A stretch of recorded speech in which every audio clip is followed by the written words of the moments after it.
Today's episode is sponsored by civic engagement podcast Future Hindsight, who are back with an all-new season on systemic racism in the U.S. Each week, they'll explore how the legacy of slavery still permeates our country and how we can rectify it. Tune in this week to learn the forgotten history of state-sponsored housing segregation and how those New Deal policies still impact us today. Listen to Future Hindsight wherever you get your podcasts. Now for this show. The Majority Report with Sam Seder. The destiny of America is always safer in the hands of the people than in the conference rooms of any elite. Sam Seder. They are unanimous in their hate for me, and I welcome their hatred. We must guard against the acquisition of unwarranted influence, whether sought or unsought, by the military-industrial complex. The Majority Report with Sam Seder. Ever get the feeling you've been cheated?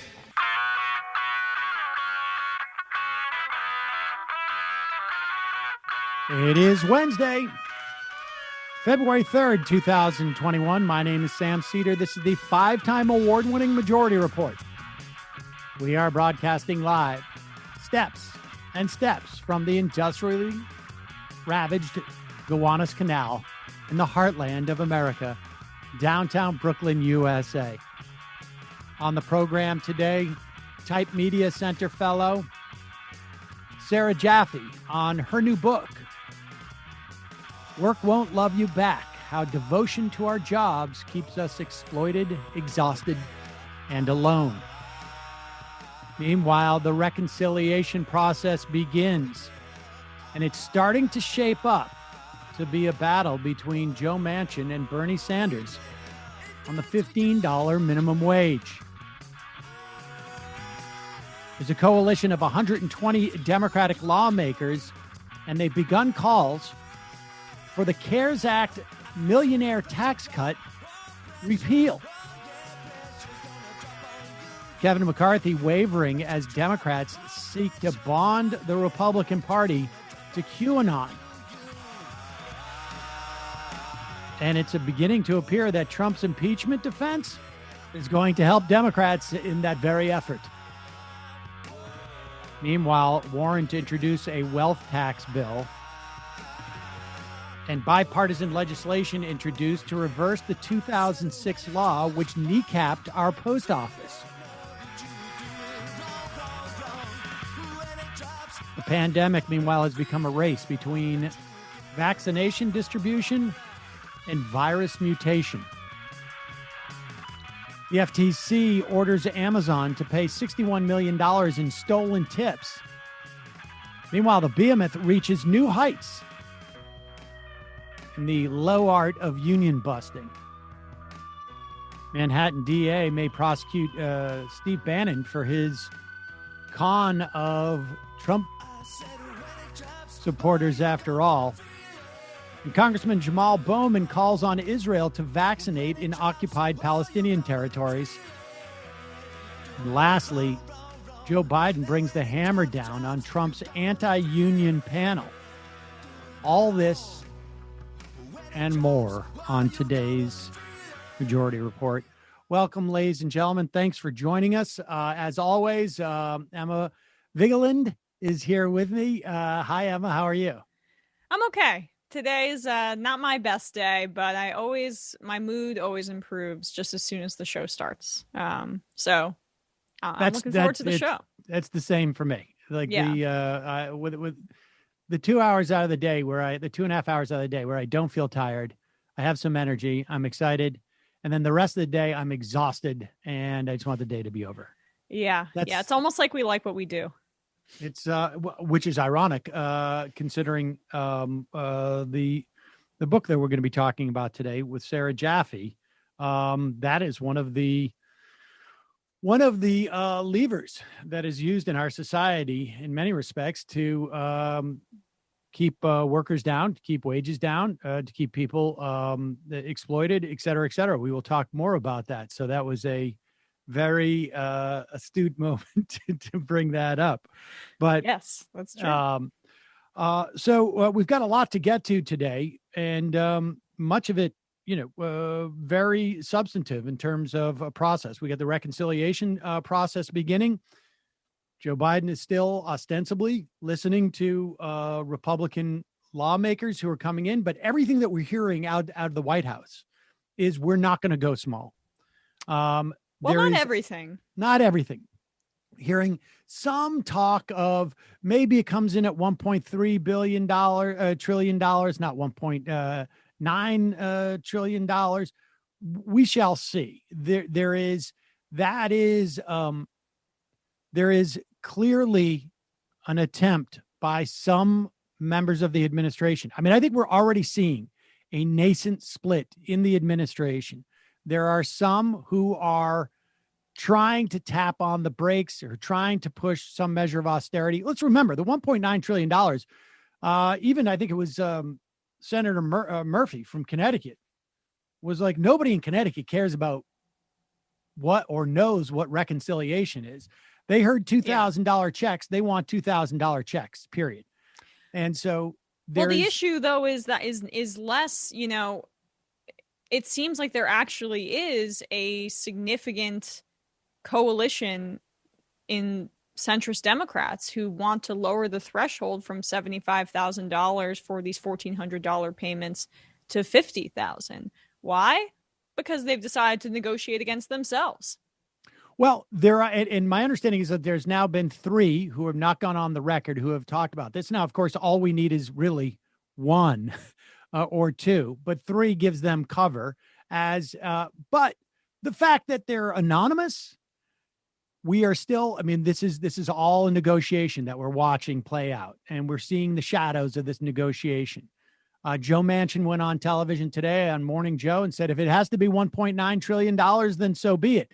So he has at least given himself the space in which to accept that.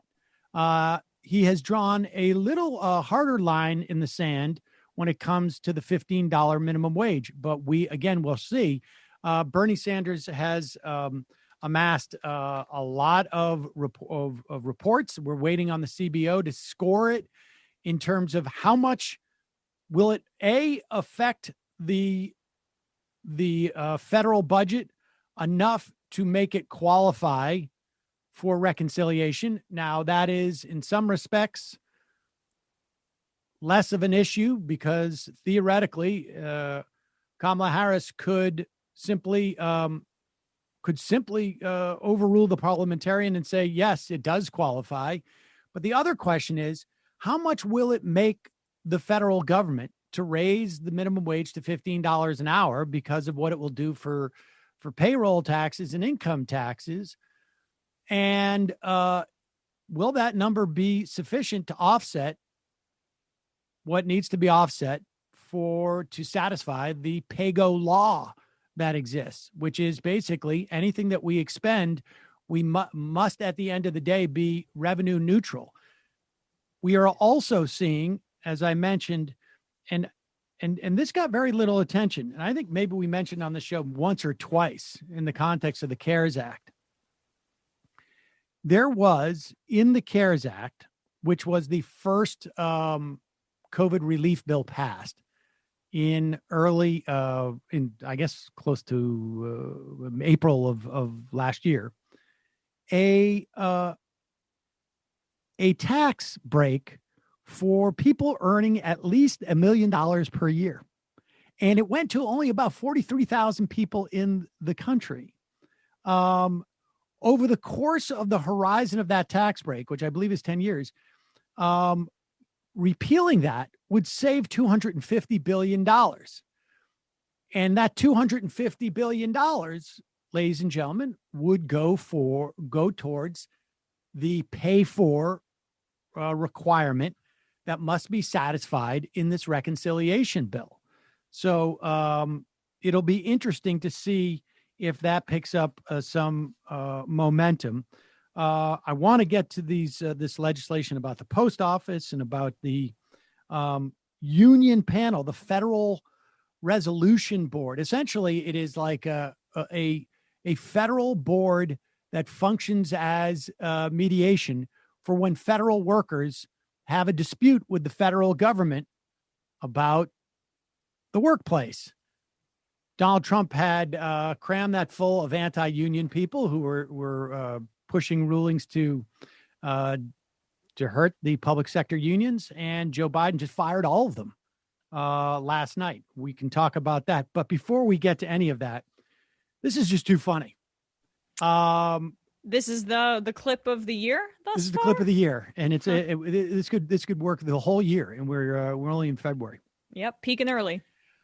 So everyone's familiar with the MyPillow guy, Mike Lindell, and he has been pushing these conspiracy theories. He's convinced that there is special information that he has, that Donald Trump was really the president of the United States. Nobody seems to realize this. And they brought him on Newsmax. Special man. Exactly. And they brought him on Newsmax, which was basically, if you were to go into a laboratory and develop something to some type of agent, if you will, to help conspiracies flow through the body politic, you would come up with Newsmax. I think it would be close to it. And however, they have been pushing these conspiracy theories about the dominion of voting machines, and they are looking at legal action. So understand what's going on here. The hosts are afraid of getting sued, so much so that they don't even want to be on camera during this. And Mike Lindell does not care. This is just too precious. So what happened? What happened with your Twitter account and the company page? Well, first mine was taken down because we have all the election fraud with these Dominion machines. We have 100% proof. And then when they took it down about 3 weeks ago, and then I put it back up. My personal, it was a Mike. Thank you very much, Mike. You're talking about machines that we at Newsmax have not been able to verify any of those kinds of allegations. We just want to let people know that there's nothing substantive that we've seen. And let me read you something there. While there were some clear evidence of some cases of vote fraud and election irregularities, the election results in every state were certified, and Newsmax accepts the results as legal and final. The courts have also supported that view. So we wanted to talk to you about canceling culture, if you will. We don't want to relitigate. Pause it for 1 second. I'm sorry. I don't mean to interrupt insanity, but canceling culture. Just you can't even get that right. Yeah. Canceling culture. Well, maybe he's just on there to actually literally cancel culture. But I mean, well, he's trying to cancel MyPillow Lindell or Mike Pillow. What's his name? Mike Lindell. All right, continue. You will. We don't want to relitigate the allegations that you're making. Or litigate it. Because we understand where you are. So let me ask you this. Do you think that this should be temporary? Because it appears to be permanent. Could you make an argument that it is temporary? What? Could you make an argument that this could be a temporary banning rather than permanent? No, I want it to be a permanent because you know what? They did this because I'm revealing all the evidence on Friday of all the election fraud with these machines. So I'm sorry if you think it's not Mike, real. Can I ask our producers, can we get out of here, please? I don't want to have to keep going over this. Actually, we have not been able to verify any of those allegations that you're Mike, hold on a second. Everybody hold on a second. Mike, hold on 1 second. Let's talk a little bit about just what is happening overall in terms of censorship. Trying to cancel out my company and myself in this country. It's cancel culture. There you go. I love the moment where he realized I'm going to be legally culpable for this. We were totally fine with having him on to spout his conspiracy theories until Dominion sent us a lawsuit, a threatening legal letter. And I wonder if they even have producers now producing those shows, or they just have basically their company attorneys. Yeah, the in-house lawyer is the executive producer of Newsmax. Exactly. I would just like to go to social media just to clue you guys in on the fallout here from some of the fans. So this is a just one choice tweet from Newsmax about Hunter Biden's attorney's colleague. Then this person writes, not sure who that dude is in the center, but your program just lost tens of thousands of viewers today for what you did to Mr. Pillow. Isn't your place? I wasn't far off. On the person you are interviewing, and then hashtag 1984, which you can't hashtag numbers, but anyway. Yeah. Well, I mean, there's nothing that George Orwell that doesn't scream Orwellian in that clip at all. That was, I think maybe we may just play that every day of the year this year. Sam, you should get up and walk off right now. Do it like that. Yeah. That's only when Sam smells lavender. Exactly. All right. Or my hairspray. All right. We're going to take a quick break. When we come back, we'll be talking to Sarah Jaffe on her new book, Work Won't Love You Back, How Devotion to Our Jobs Keeps Us Exploited, Exhausted, and Alone. Meanwhile, today's program sponsored by one of our longtime sponsors, Harry's. I mentioned yesterday, have not been shaving on a regular basis during the pandemic. Sometimes yes, sometimes no, irregular. But when I do, it's with my Harry's razor. And here's the beauty about Harry's.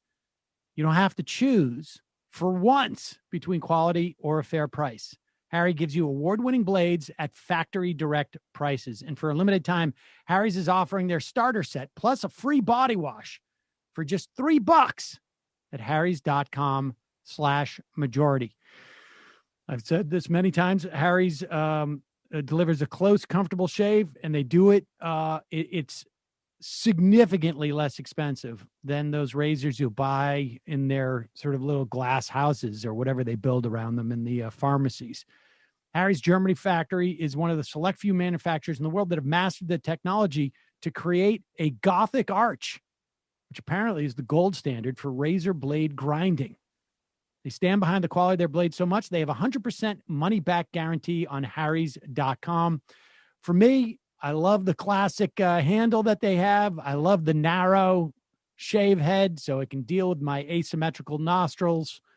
I mean, they have a great shaving lotion as well. But for me, it's the head and the handle for me. For a limited time, Harry's has an exclusive offer for listeners of my show. New customers can get a Harry's starter set and a free body wash for just $3 at harrys.com/majority. That's a $16 value for $3. How would you not try this out? You get a 5-blade razor. You get that weighted handle that I like. You get the foaming shave gel, a travel cover, and a travel size body wash. It's an incredibly great deal, but act fast. Supplies are not going to last forever. Go to harrys.com/majority to redeem your offer right now. Folks are shopping online, obviously, a lot more of these days, trying to avoid stores. I've mentioned in the past that I used to always sit down with my daughter and told her, like, if she's going to shop online, you got to search for the coupon code. And then that all just became a huge mess. However, now, because thanks to Honey, which is an extension that you put on your browser, you don't have to manually search for coupon codes. It does it for you automatically. It is a free browser extension. It scours the internet for promo codes, applies the best one, and drops it into your cart. Honey supports over 30,000 stores online, ranging from sites that have tech and gaming products to popular fashion brands, even food delivery. When you go to the checkout, Honey button drops down, and all you have to do is click apply coupons. Honey searches for the coupons. It takes about a second. I don't know, 2 seconds. And if it finds a working coupon, it drops it, and the price drops. Over 17 million members have found over $2 billion in savings just in the past, I don't know, week or two. I asked Mila what she bought. I don't understand the words I'm about to say right now, but I'll tell you what she said. She bought something at Ulta Beauty. I don't know what that is. Yeah, it's like a makeup store. She said, I bought this like $15 serum. I don't know what that means, a serum. And then I ended up saving like $5. Nice. It's like it's good for your skin, a serum. Yeah. I don't know why she's got I texted her. She said like. She wrote like. But I decided to buy, I'm going to take the kids snowboarding locally in a February vacation when they're off from school. And instead of renting this year, I bought the kids some of their snowboard gear. I got Saul a pair of boots, saved $15, almost 20%. I can't work out what exactly it was. Yeah, close to 20%. Just without doing anything. I'll take it. Thank you. If you don't already have Honey, you could be straight up missing out on free savings, and it's literally free and installs in a few seconds. And by getting it, you'll be doing yourself a solid and supporting this podcast. Get Honey for free at joinhoney.com/majority. That's joinhoney.com/majority.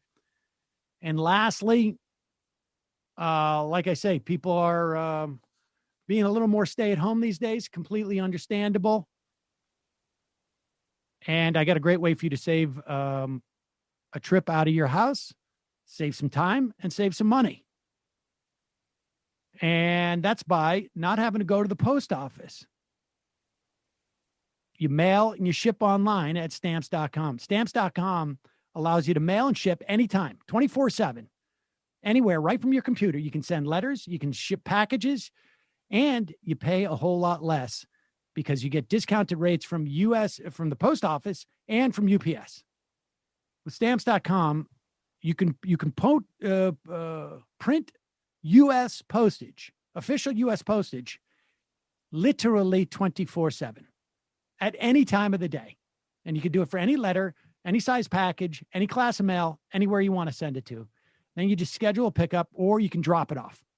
Stamps.com, you get discounts up to 40% off of post office rates and up to 62% off of UPS shipping rates. Look, stop wasting time. Don't bother heading out to the post office. Go to stamps.com instead. There's no risk. And with my promo code Majority Report, you get a special offer that includes a 4-week trial plus free postage and a digital scale. There's no long-term commitments, no contracts. Just go to stamps.com, click on the microphone at the top of the homepage, type in Majority Report.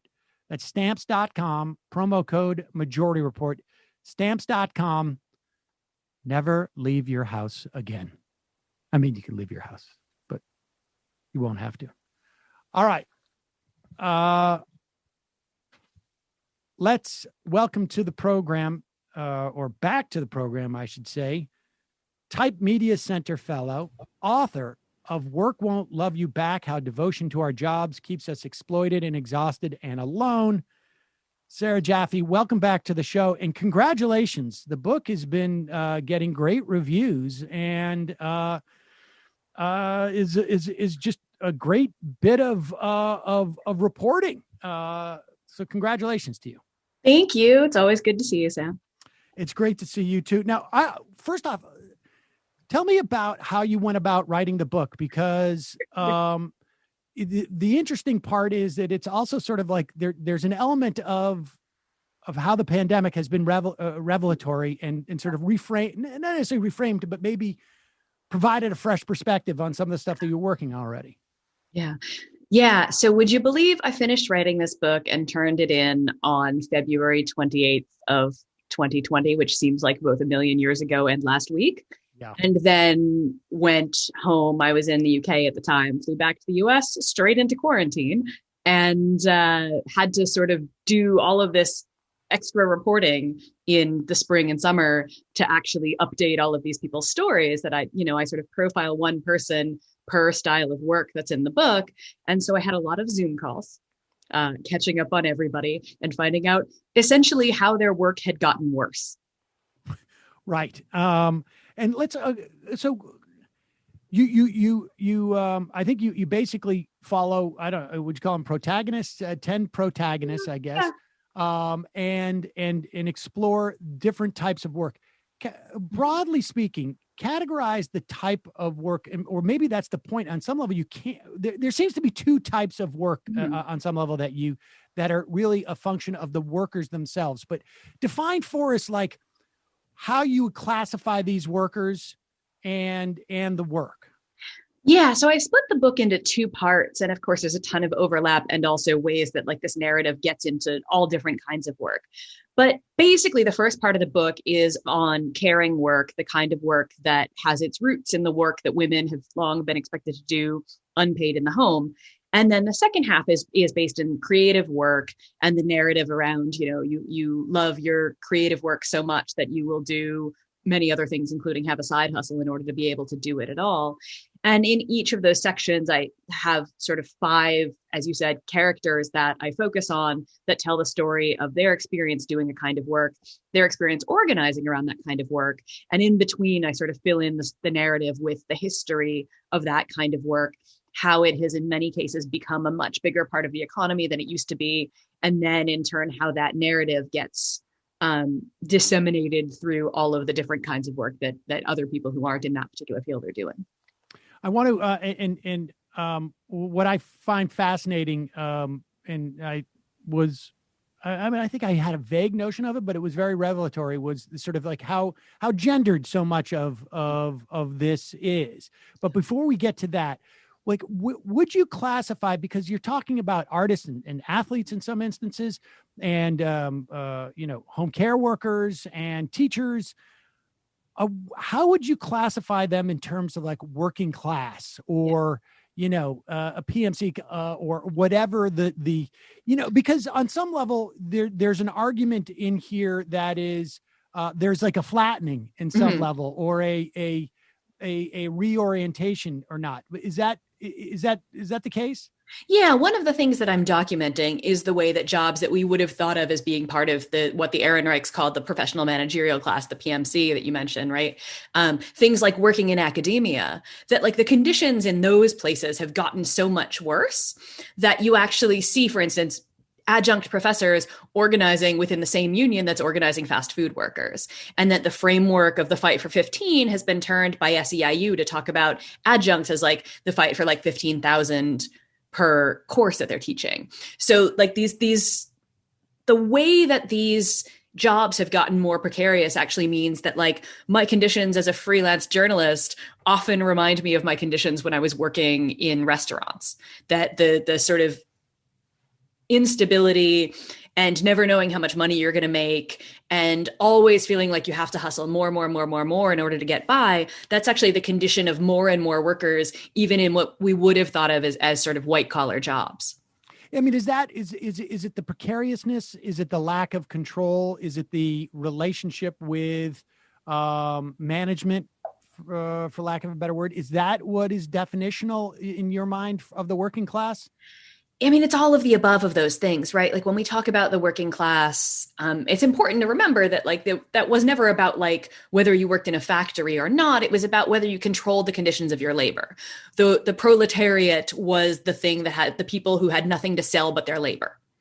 So if you are living off of your work, as the British writer Grace Blakely says, it's a question of whether you live off work or you live off wealth. And so for so many of us, and the GameStop stock thing last week sort of reminded us that like, even if you think that you're going to be able to sort of play the game with what little wealth you have and somehow make yourself rich, that's really not going to work because like that game is rigged.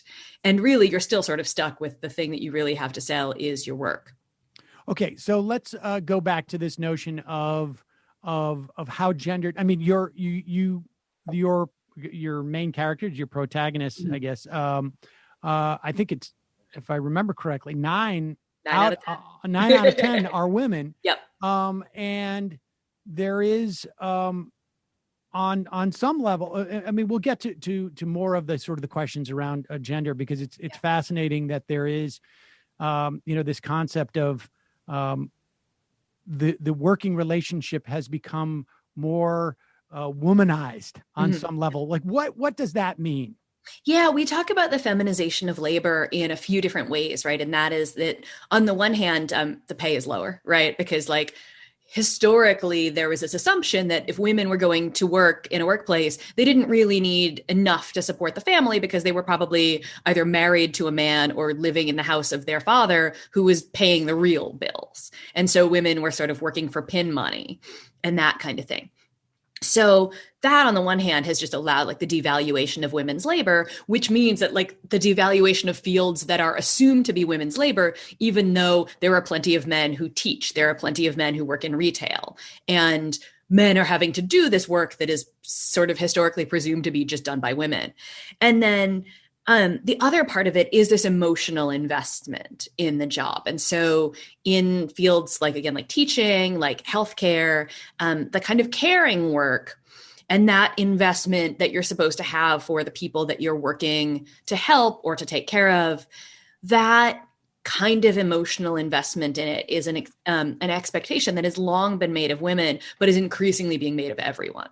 And you talk about, Sam. No, go ahead. Yeah, well, you also talk about the breadwinner perspective, the breadwinner model of men's work. Can you talk about how the decline in that kind of trope in society plays into what you're discussing here? Yeah, absolutely. So it's both like the decline of the trope of the what some scholars call industrial breadwinner masculinity, which, like, if you think about it, was core to Trump's appeal, right? As he's making this appeal to this sort of old school masculinity, which is why you see like such a huge gender gap in the Trump vote. But also it's like the real decline of industrial jobs, right? That those jobs are just going away and they are either being outsourced or they're being automated. It just takes fewer workers to produce the same amount of like cars as it used to be. So with the decline of that kind of industrial work as the backbone of the economy, the thing that has filled in around the edges that is, that more people are working in now is retail. It's the service sector. It's healthcare. So in a lot of places, I'm going to plug my friend Gabriel Wynant's forthcoming book, The Next Shift, which documents this very explicitly in Pittsburgh, where like the steel mills used to be the biggest job. And then the steel mills close, women go into the workforce to make up the slack that their husbands are no longer making. They go into healthcare. And now the biggest employer in Pittsburgh is the University of Pittsburgh Medical Center. And so it's like a very literal change in who is doing the breadwinning in a lot of cases, and what kind of work that is has changed along with it. Let's talk a little bit about the sort of, I guess, category one, where the element of love comes into this as a function of really, in many respects, the relationship between the worker and who they're providing services to. Let's talk about Adela. She is one whose relationship to work obviously changed fairly dramatically in the context of COVID. Tell us about her.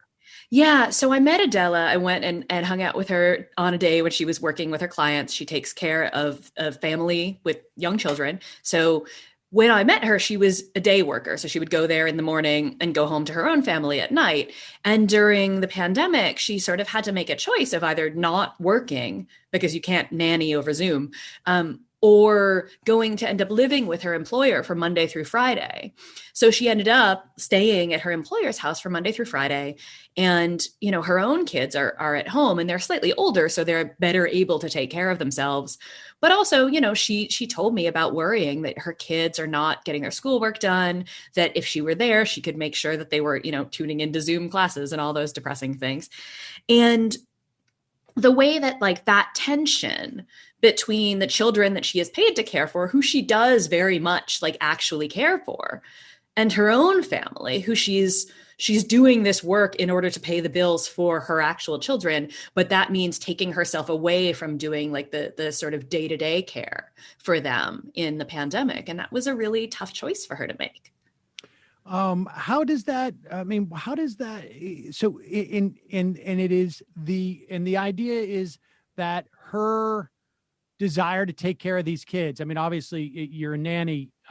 You're not going to last very long with kids that you don't like. And that's with a babysitter as well. I mean, and so this is one way in which in like how, and it puts her in a very precarious position. Obviously, I mean, COVID also, sort of made that decision to have to be very binary, right? In some respects, what you do. But the idea is that this devotion to, or the devotion that she has for those kids also leads her to be in a more coercive type of relationship, even if it is one that, obviously we have the pandemic is sort of sliding in there, but even if everybody seems to be very loving about the whole thing. Right. And so I met Adela through the National Domestic Workers Alliance, of course, and she's very involved in organizing nannies in New York City. And, she has a pretty good relationship with the family that she works for. She's been working for them through, I think, now on the fourth child. And so she has a pretty good relationship, but she also has all of these stories of nannies that she organizes with. So there was one woman who had told her this story of like, her employers wanted her to come back to work and they wanted her to promise not to interact with anybody else outside of the household as long as she was coming back to work. And she said, okay, but will you make me the same promise? And they like threw a fit. They were just like, no, it's not a give and take relationship that they were actually willing to have. And the thing that, nannies and domestic workers hear a whole lot is like, oh, it's like you're part of the family. Except like your family can't fire you, or if they do, it's a lot harder and messier and sort of societally frowned upon. And, and it was so interesting to me actually to hear like the same sort of part of the family language actually when I was interviewing video game programmers, which is, on one level, sort of as far away from domestic work as you can get. And yet they're also being told that when they take a job at this video games company, that they have joined the family and the family provides home cooked meals and all of this stuff. And at the end of the day, they can also get fired. And in fact, sort of mass firings are kind of common at some of these companies. And in a large part, I think, the to the extent that you, and I'm happy you don't like have the third colon or the second colon and with like, and how to get your power back or whatever that is necessary on almost every book. But there is a theme of organizing and unionization. And part of that, I imagine, even in the context of Adela's work, if she had the ability to say like, look, there are union rules. Yeah. That's a much easier way to deal with your family in that respect. Like, hey, I don't want to be in a position of, getting into a fight with my family. The union is providing some parameters to make sure that I'm protected and you're protected as well. Yeah. Yeah. And I think, it is kind of funny, right? Because people do sort of expect me at the end of this to be like, and here are the 5 ways we solve this. And, people are sort of like, what should I do to like have work-life balance? What can you tell our readers about like work-life balance? And I was like, my God, I wish I could tell you something. I woke up this morning, had a phone call at 9:30 and I've got a virtual event at 9:30 tonight. Like I got no work-life balance at all. But I do think, and I sort of chose every one of these workers that I profiled because they had organized around their job in some way. And so I try to let them tell the story of like what they needed, what they wanted, what they demanded, and what they won, in order to say, like, this is actually a bigger problem. And I wrote this book in a way to make the case that this is a political problem that we have to solve politically together. We can't just solve it by everybody sort of having to negotiate an individual relationship with our boss or, in my case, the 20 odd editors that I write for on a regular basis, that it's actually got to be something that we solve by having, expanded union protections and laws of things like overtime and like including people who have been historically excluded from American labor law or, the ongoing fight to try to keep gig workers out of American labor law right now, that we actually have to think about this as these are political questions that we have to solve in political ways. And so your section 1, where you talk about those jobs where there's care given involved and those have been largely and certainly in the first half of the last century associated with women. Right. And I imagine it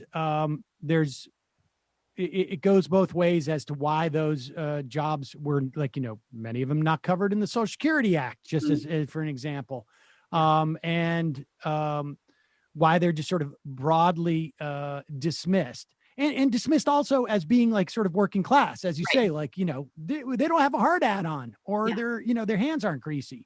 Yeah.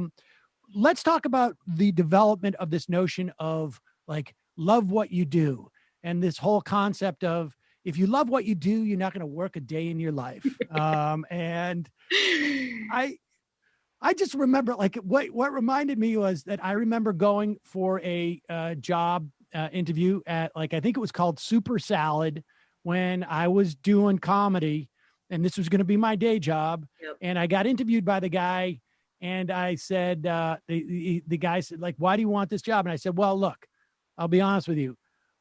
When I take a job, I work really hard at it, but I don't want a job. And I thought I was being, like, I remember at the time, like, I thought I was being earnest and honest, and I thought he would appreciate it. Nope. I get the job. But like that notion of, like, dude, it's Super Salad. Exactly. No, I have a story like this that I tell all the time, that I was applying for a restaurant job, and I was, like, just out of college, and I moved to Denver, Colorado on a whim. And I'm looking around, and I'm, trying to be a freelance journalist, which, and I apply for this restaurant job, and the manager sort of sits down and, like, looks me in the eye and goes, where do you see yourself in 5 years? And I just wanted to go, like, not here, anywhere but here. I really hope I'm not still waiting tables in 5 years. Right. Like that idea that, like, I have to, like, perform that I'm going to be, like, super devoted to my job, that you pay me $2.13 an hour and everything else I make is going to come from tips. And you want me to be what now? Like, I'm going to show up, I'm going to do my job. And that's what you get from me. You don't, like, get my life. And it was also really interesting when I worked in service jobs. I remember, like, over and over and over again, like, I was, when I was in college, when I was out of college, but looked like I could still potentially be in college, all of the customers would want to know, like, what do you really do? What do you really do? And, like, there was even this awareness there that, like, I did something else. But also it was frustrating because I was like, I don't want to tell you what I really do. I don't want to tell you that I got my 3rd rejection from an editor this morning. Like, no, let me just take your sushi order and be done with it. Well, so where did this come from? Because on some level, when I was younger, we were still just coming out of an era where, like, people would work for IBM for 40 years, and they were a company man, is what we would hear more than anything else. Right. And the idea was there was this concept of loyalty, and you get your gold watch when you leave. And there was this sense of, like, we've been a part of your life. And that has all gone away, but there seems to be, like, but we're still going to keep the emotional coercive pull to that, but just not give you the defined, the defined benefit pension that you had, and the security, and the idea that you clock out exactly at 5 p.m. Like, it's weird. The trappings that came with that relationship are gone, but the relationship is supposed to be still there. Well, and if anything, the relationship is supposed to be more intense, right? That, like, you don't get the security you might have had at IBM if you go to work at Facebook, but, like, there'll be a bunch of toys in the office. Right. There's this sort of idea that, like, the work is going to be more fun now. And one of the things that I argue in this book is that, like, some of that was employers trying to incorporate workers' demands for sort of less boring and dull work, right? That sort of in the late 60s and early 70s, you see things among industrial workers, but also, among sort of kids who were in universities who were supposedly going to go into white collar work. And this sort of mass rejection of that sort of what work looked like before that. And so capitalism's really good at, like, incorporating critiques back into itself, right? And so you get, this sort of trade-off between, like, okay, we'll give you more interesting work, but we're going to fire you every 3 years and expect you to go find another job. And you're going to sort of have to be always networking and always moving and always branding yourself. I cite this book in my book, which is called The New Spirit of Capitalism, by French scholars Luc Boltanski and Yves Chapelleau. And they wrote this in the 90s, like before the age of personal branding on Twitter and all of that junk.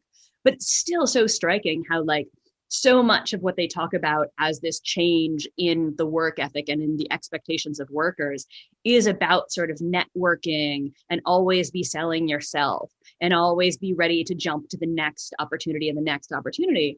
And this trade of this old ethic of some sort of security that, like, you got largely by having a union contract, right? That, like, unions fought for people to have sort of steady raises and a pension, and you would, you get more vacation time as you went along and things like that, the kind of benefits you got from seniority. When you undercut all the unions, you undercut all of that too. What has changed in our culture that has changed that dynamic? I mean, is it simply that, because I really do think this is to a large extent generational. I mean, although because of my job, I think more apt to sort of like contemplate personal branding and an online presence than maybe someone else in my cohort who has a more traditional job. But I feel like my daughter, who is not working, has been, sort of like, she sells stuff on Depop, and she knows that she wants to keep her brand up, and like, I only sell cool stuff. And like, she's How got old is her, she's 15. Yeah. And and she's, her Instagram likes and this and that. I mean, she, we talk about it, but I feel like she's just in complete training to be, she is like, her personhood is commodified in a way that, like, obviously, I'm sitting here on camera but Yes. She may not even do that. That's just like, seems to be par for the course. Yeah. Yeah. And I think one of the things that's interesting is like, it is generational in that, like, it's happening because of like a shift in the shape of capitalism. But then what happens is, like, when I went to Lordstown in 2019 to cover the closure of the sort of famous GM plant there, you have workers who are in their 40s and 50s who are now being thrown out into a totally different economy than the one that they were in when they first got the job at GM, which maybe happened when they were 19 years old, And so, like, the fact that, like, that factory is gone, there is not another one down the street the way there might have been in 1966 when the Lordstown factory opened. And now you, who thought that this was going to be your job for the rest of your life, are now thrown out into this world where you're competing with 22-year-olds who have a personal brand on Twitter. And that, that leaves people screwed in an entirely different way, right? And I do think, like, you look at sort of the ideological trappings of the neoliberal shift of, like, Reaganism and Thatcherism and, like, there's no such thing as society.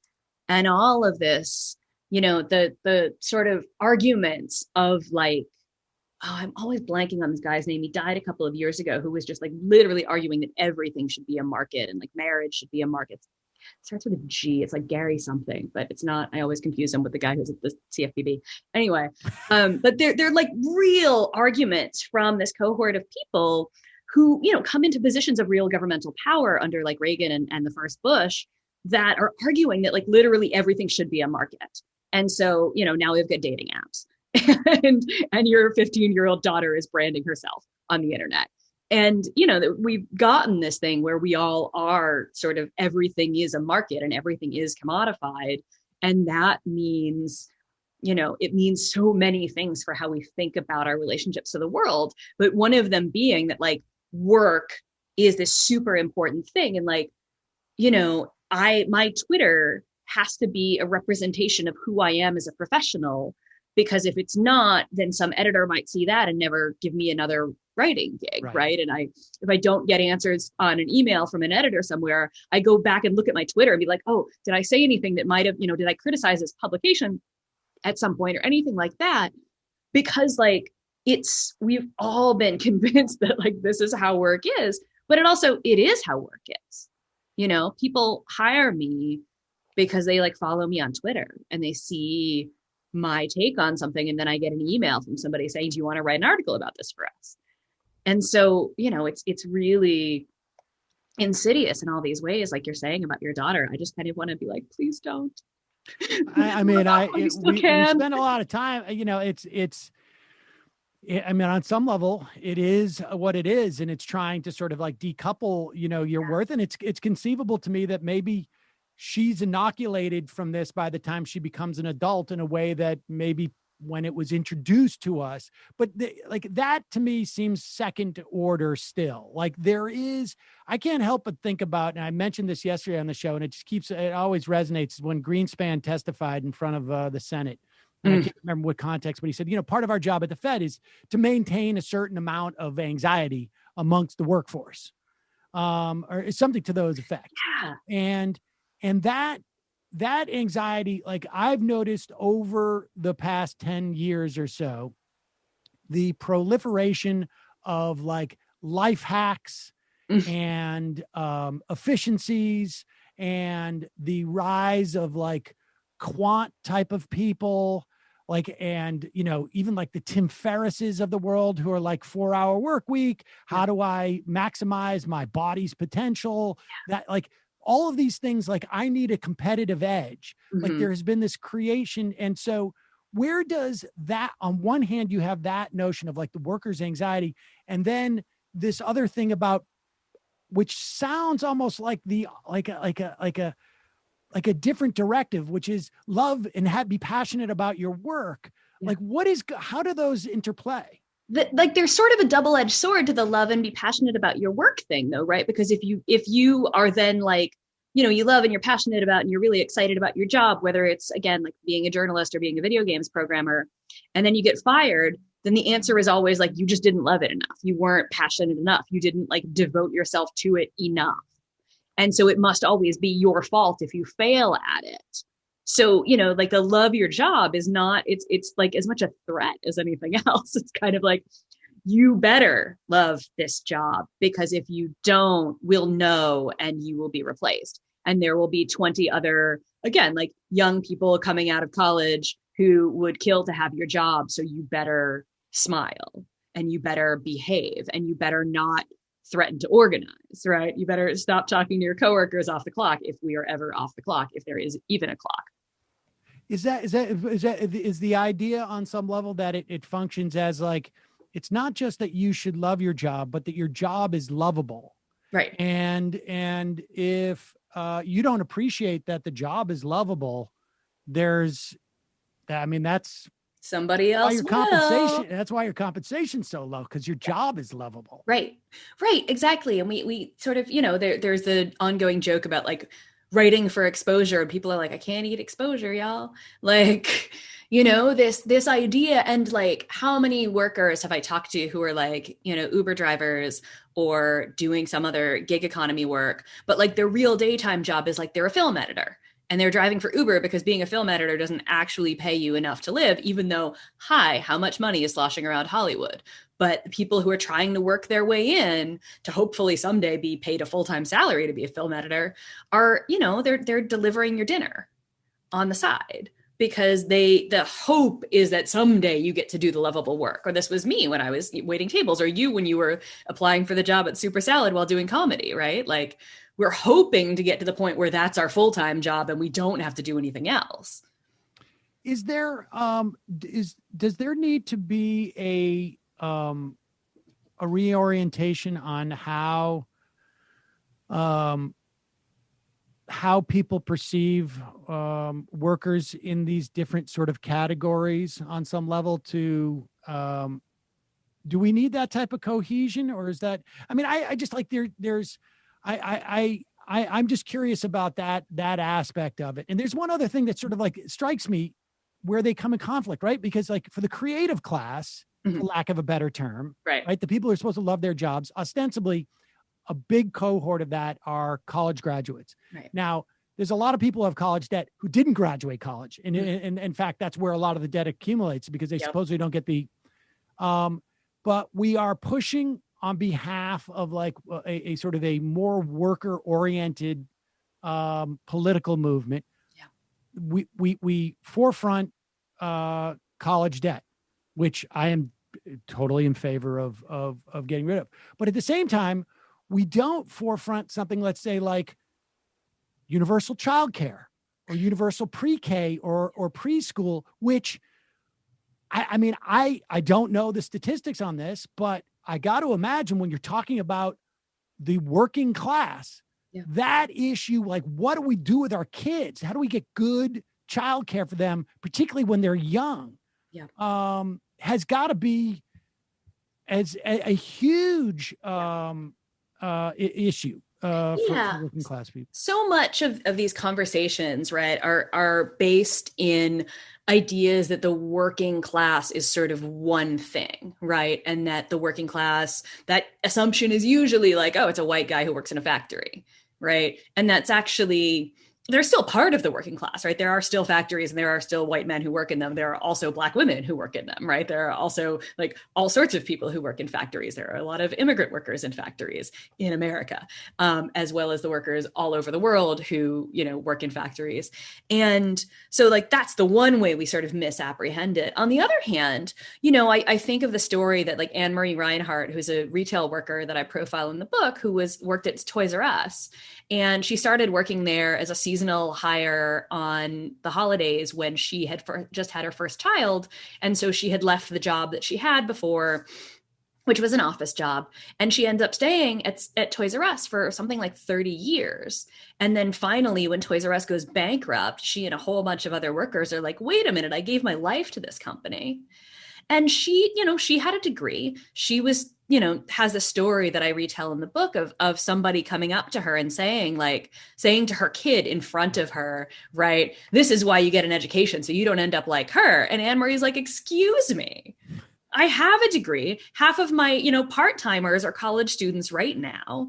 That like, this is, there's not as clear a line as we might like to think. And we often use sort of college education as like a proxy for class in this country because we don't gather better national statistics really. But, you know, the way that we have to understand the working class, again, is people who have nothing to sell but our labor. And in some cases, that means that you have nothing to sell but your labor. And in addition to paying the rent, you have to pay $500 in student loans with your job at Starbucks because you couldn't actually get a job. Or you are trying to be that comedian, that film editor, that journalist. And so you have 3 side hustles. I'm still getting over the fact that Dolly Parton re-recorded 9 to 5 as 5 to 9, and I want to bash my head against a wall. But like, it is kind of telling of the reality, right? That she wrote 9 to 5 in the 80s when that movie, which is wonderful and everybody should watch, and is actually based in the story of 9 to 5, which was a women clerical workers organizing drive. You know, she wrote that in the 80s when 9 to 5 jobs were still more prevalent. And now it feels like everybody's also got the 5 to 9 gig. Right.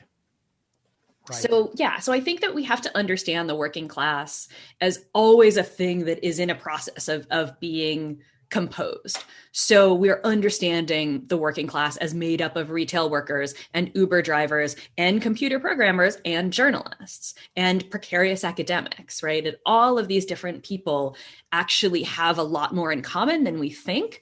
And things like childcare would be really helpful for a lot of people. But so would a $15 an hour minimum wage. So would student debt forgiveness. There are so many things that like we could talk about if we understand that like maybe not any of those policies are going to hit every single person in the working class, right? A $15 minimum wage isn't going to affect everyone. Childcare is only going to affect people who have children or who work in childcare. You know, debt forgiveness is only going to affect people who have college debt. But that said, like we have to actually understand this thing as a big whole that is made up of a bunch of people who have a bunch of different problems. So what are the things that everybody needs? I mean, everybody needs a home. Everybody could use some time off. A lot of us could use a lot more time off. I do think it's important to find the policies and the demands that are you know, appeal to the broadest sector possible. But it's also important to not forget these things because like not everyone has a child, so therefore childcare isn't a working class demand, or not everyone has student debt, therefore student debt isn't a working class demand. The people who have student debt are drowning in it and are often doing multiple jobs just to pay for it. All right, so let me ask you one last question that's probably, you probably need to be quicker on it than it probably deserves, but like so many of these jobs that you're talking about are, there's an atomization and maybe it's heightened too because of COVID, right? Yes. And so the challenge is, and I think you just, you know, provided a good answer from a policy perspective, which is like, rather than one thing that's going to encompass everybody, you're going to have like almost like a quilt and a patchwork to cover folks. But the commitment to do all those things is, you know, everybody subscribes to all those things is the way that everybody gets the thing that they need the most. Yeah. How do unions deal with that atomization? The answer has mostly been badly. But like, yeah, I think that's a real problem, is that one of the things that we see is that like unions are still stuck in an idea of the working class and of work that is often not the reality. And the unions that are dealing best with the idea that it is going to be a patchwork of demands have been like teachers unions, right? That like the Chicago teachers who right now are fighting about being forced back into school buildings with COVID still raging. But they have put forward a whole bunch of demands that include things like housing for their homeless students, right? And they include things like a racially equitable school system and like ethnic studies as part of the curriculum so that we're teaching students about more than just sort of what white America did. Right. That they put forward demands about like recess for kids and like having a nurse in the building. And they understand things like bilingual education that are necessary, not because it affects every single one of their students equally, but actually because there are students, there are people in the community who need these things. And that if everybody in the community has what they need, the schools will be better. And that means the working conditions for teachers will be better. Sarah Jaffe, the book is Work Won't Love You Back, How Devotion to Jobs Keeps Us Exploited, Exhausted, and Alone. I think you know that. You wrote the book. We will put a link to it at majority.fm. Thanks so much for your time today. Really appreciate it. Thank you. All right, folks, quick break, and then Emma and I will be back to wrap this up.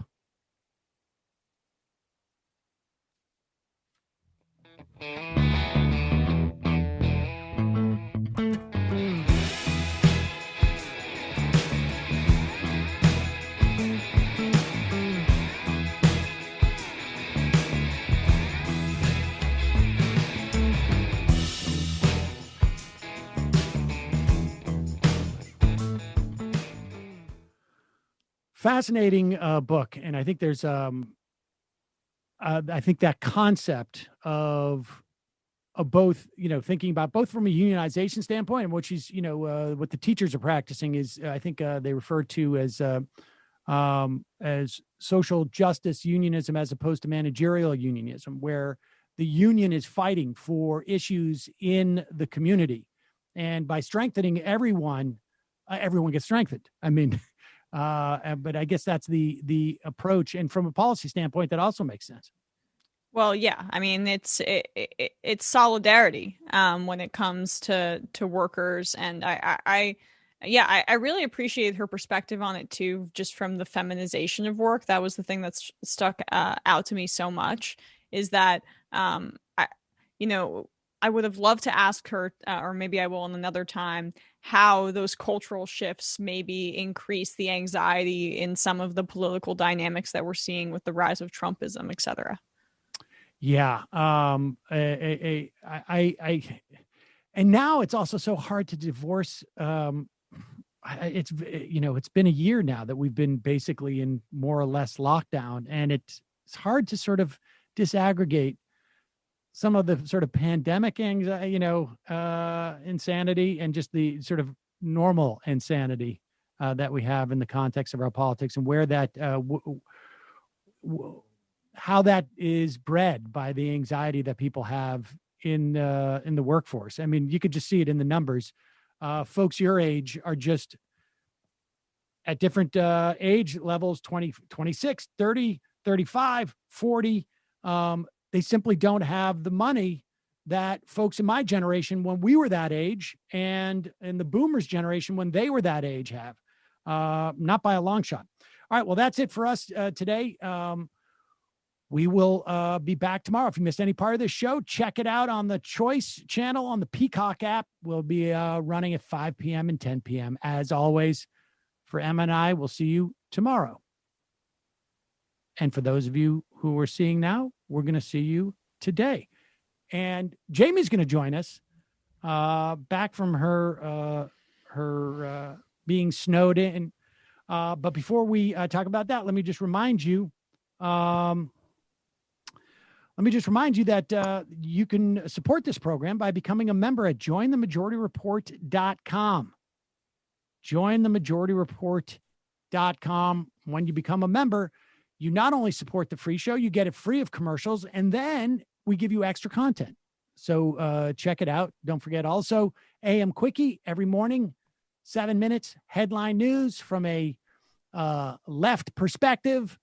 And you can get that for free wherever you get your podcasts, or you can sign up at AM Quickie, or you can get it on the Majority app at majorityapp.com, all free, of course, and justcoffee.coop, fair trade coffee, tea, or chocolate. Coffee is not free, but if you use the coupon code Majority, you get 10% off, and you can also buy the Majority Report blend.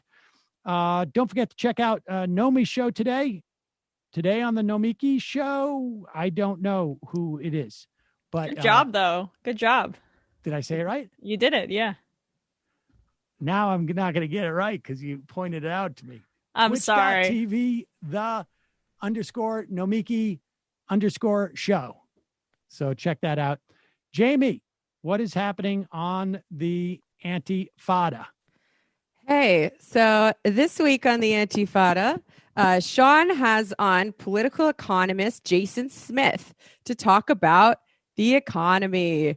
What is the source of America's morbid symptoms the last 12 to 40 years? How are these tech companies and all these examples of fictitious capital so seemingly profitable when the real economy is so depressed? What does that mean for leftist politics in the capitalist core? What's the deal with service work? And what is the future of work? It's sort of a continuation of our episode with Aaron Bananov. Everyone should check that out. Patreon.com/theantifada. We also have a bonus coming out on Friday where they address the GameStop thing. And tonight on twitch.tv/theantifada, we will be doing our weekly full crew show. It's called Forever's Gonna Start Tonight. And we're having on Kenzo Shibata this week to talk about what's going on with the teachers in Chicago. Are they going to strike? Are they getting forced to go back to work by the mayor? There's a lot going on there. So check that out, 7 p.m. ET, twitch.tv/theantifada. He's a big organizer, Kenzo. Matt, what is happening in the Matt Leckian media universe, aside from the fact that you got a big new TV? Well, I didn't get a big new TV. They brought the wrong model, so they had to send it back to the warehouse. So now I might not. Oh my God! Super Bowl. So I'm a little bit upset. But besides wait. They're not going to get it back to you before Sunday?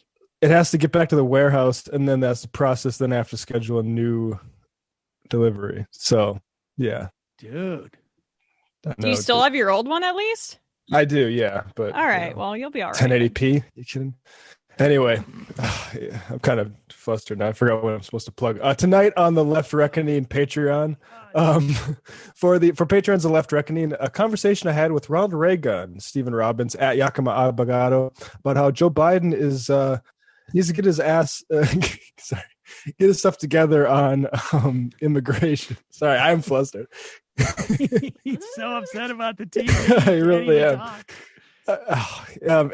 So that's just for patrons of Left Reckoning. We also talk about if he's aware of all these lawyers that are cashing in on YouTube now, but like the lawyer perspective on Jussie Smollett and stuff like that. It's a big business. Your lawyer associates should get in on that, Sam. But yeah, patreon.com/Left Reckoning tonight to hear that conversation. What do you mean, my lawyer associates?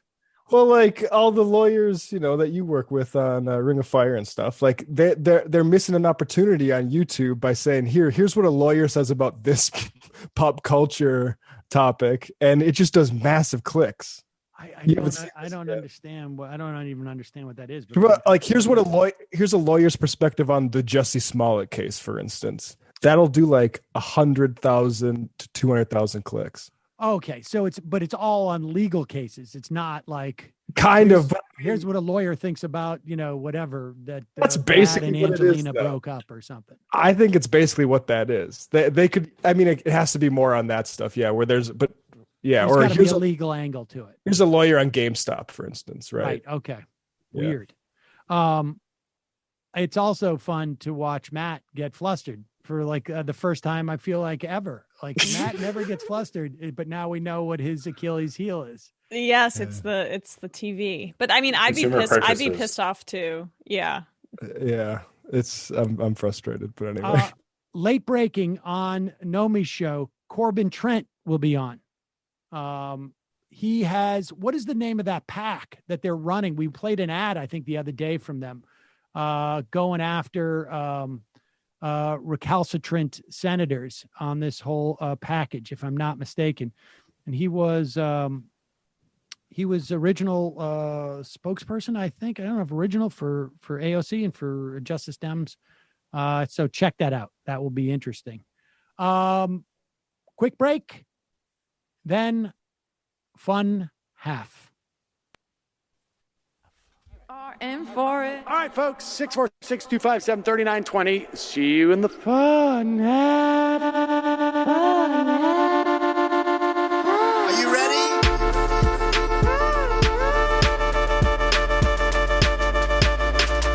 Who sent us this? Alpha males are back, boys back, and the alpha males are back. Just as delicious as you can imagine. The alpha males are back, boys back, and the alpha males are back. Just want to degrade the white man. Alpha males are back. I take all of it in my throat. Alpha males are back. Almost says what? The alpha males are back. You are a madman. And the alpha males are back. I am a total cunt. Can we bring back DJ Dannerky's song, please? Yeah, or a couple of them. Just put them in rotation. DJ Danner. Well, the problem with those is they're like 45 seconds long, so I don't know if they're enough of a break. That's fucking nonsense. Hey, folks, reminder. I do not have Parkinson's. And the alpha males are... Psych. Fuck them.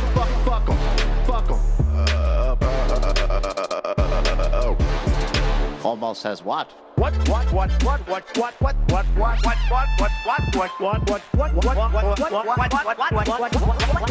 Almost says what? Hell of a lot of bank. Hell of a lot of bank. Hell of a lot of bank. Hell of a lot of bank. Hell of a lot of bank. All lives matter. Have you tried doing an impression on a college campus? I think that there's no reason why reasonable people across the divide can't all agree with this. Psych. And the alpha males are back. And the Africans are black Africans. And the alpha males are back. And the Africans are black. See Donald Trump out there, doesn't a little part of you think that America deserves to be taken over by jihadists? Keeping it 100. Can't knock the hustle. Come on! Fuck 'em. Fuck things I do for the bigger game plan. By the way, it's my birthday! Happy birthday to me, Jew boy! I have a thought experiment for you. And the alpha males are back. Africans are black. Alpha males are back. Africans are black. Come on! Come on! Someone needs to pay the price for blasphemy around here. I am a total pussy.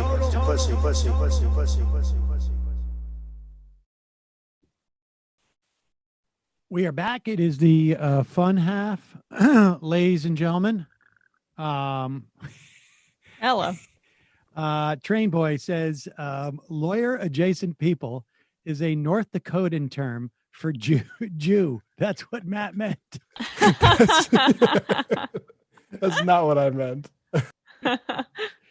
You have to forgive Matt. He's very flustered. He's like contemplating this notion of 1080p for the Super Bowl, and that's just, you can't do it. I don't even know. Like, I had trouble even going up. I don't even know if I think all my TVs are 720. I don't want to see stuff that clearly.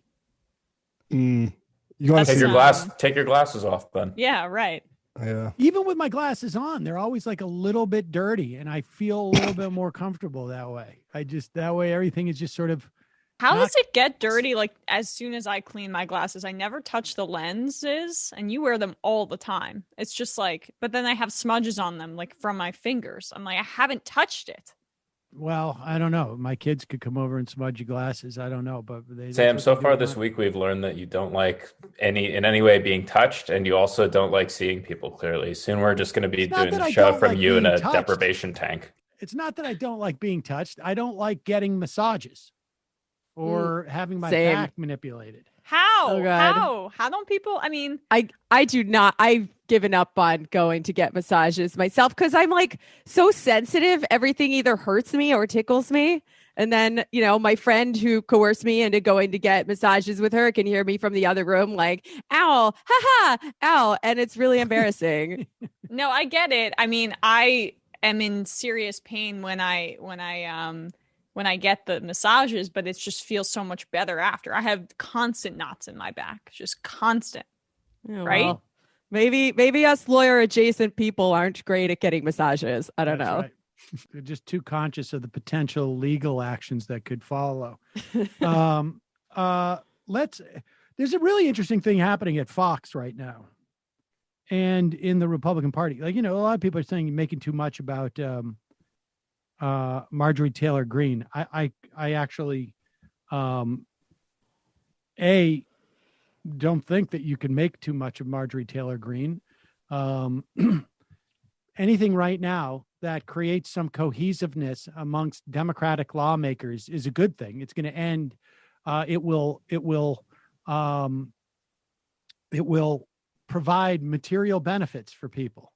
Ultimately, hopefully, the more the Republican Party is considered toxic, the better chance we're going to get a $15 minimum wage. It's just it's a fairly straight line. But what's happening over at Fox is fascinating because apparently their ratings are cratering. And they have cratered more or less since they called the election in Arizona. And they have been out crazied by Newsmax and OWN. And I should add, though, they fired the guy who called Arizona, even though he was right. Yes, they fired that guy. And they haven't, they can't figure out what to do. They don't, Murdoch is now 90 years old. He can't run the place on a day-to-day basis. They don't have a Roger Ailes anymore. He's dead. And so they're sort of drifting and they can't figure out. So they're going back and forth between whether they should distance themselves from Marjorie Taylor Greene or not. And the best they come up with is Bill Hemmer, wait a second, let's go back to one of our go-tos, which is to find a woman of color and talk about them instead. This is clip number 3. Repercussions for anti-Semitic statements. But let's be clear, But what Josh, she's doing is of a whole different kettle of fish. One might be weird and kooky, Josh. The other is seen as racist. Yeah. They're talking about, Bill Hemmer is talking about Ilhan Omar being the racist one, but their panel, they're not sure who they're talking about, because the idea that Marjorie Greene Taylor is not racist is completely absurd. She's kooky. Her calls for assassination of Nancy Pelosi, kooky. Yeah, that's just kooky opinions. And the opinions of Ilhan Omar being anti-apartheid in Israel-Palestine, that's racism. That's the kind of topsy-turvy worldview here. It's pretty stunning. Far be it for me to, put myself forward as an expert in anti-Semitism, but the space laser was by the Rothschilds. So I think that's a racist belief too, Bill Hemmer. Yeah. But you're forgetting that she supports Israel. She supports Israel as long as they give up control over the space laser and the weather changing machine. Well, the Rothschilds can't hold control of the space laser, but if it's Netanyahu or, whoever's running, maybe. Well, Israel. Don't you guys get it in Armageddon when Marjorie Taylor Greene returns to the Promised Land and all of the Jews are wiped out? Obviously, Jesus will take control of the space laser. I think you'll find that it's 2/3 of the Jews go to hellfire. Shoot. 1/3 of us actually get to sit on, I think it's the left or the right-hand side of God. And so I'll be right there on God's left. Dibs. I'll take that one. Here is Fox. Dana Perino asking Steve Scalise. I mean, and let's remember, Steve Scalise once walked into a room in Louisiana, I think it was, and pitching himself to run for Congress and said, I'm like David Duke without the baggage. And you can leave it up to yourself as to what that baggage is that David Duke had, supposedly, or what makes you like David Duke. Because the thing that makes David Duke, who was a former Grand Wizard of the KKK, the reason why I know his name and why maybe people who are a little bit older know his name is because he was the Grand Wizard of KKK and ran for, I think, governor at one point. Yeah, David Duke's baggage, it's probably just that he's kind of a grumpy guy, right? That's the difference between the two. Messaging. His messaging was off. Yeah. Anyways, here is Steve Scalise being questioned about Dana Perino and remember, Dana Perino was the spokeswoman for the George W. Bush administration. So I would be surprised if does not have a relationship with the Cheneys. And here she is. How are you going to decide between Cheney or Green? Marjorie Taylor Greene, the freshman congresswoman from Georgia, under some fire for past comments. I'm going to be meeting with Minority Leader Kevin McCarthy later. And Liz Cheney is going to have to talk to some of her members on the Republican side who would like to see her removed from her leadership position because of supporting impeachment and voting for that. Based on your conversations, are more of your members supportive of Greene or Cheney? Well, first of all, I've rejected those statements by Marjorie. And, I think we're going to be talking tomorrow in conference. We're going to have an in-person meeting, in the Capitol where we're going to be talking through a lot of these issues internally. Look, first of all, we're very united in our opposition to the devastating economic hits that President Biden has been doing in his first 2 weeks. The Paris Accord, we haven't even talked about, will crush American manufacturing and send it to China, where they emit 5 times more carbon to make things like steel that Pennsylvania will not be able to make if they get that. So we're going to be talking about all those things. Yeah. He doesn't want to answer the question. No, well, that's clear. And to me, though, it's so striking to me how the Republican Party is wrapping their arms around, at least in the House, right? Their member in Marjorie Taylor Greene, who is an absolute nutcase. And how quickly Nancy Pelosi, as leader of the Democrats, ran to censure Ilhan Omar for innocuous comments about the barbarity of the Israeli government and its treatment of the Palestinians. I mean, that is the two parties in a nutshell. And then the second part is just like it's very interesting.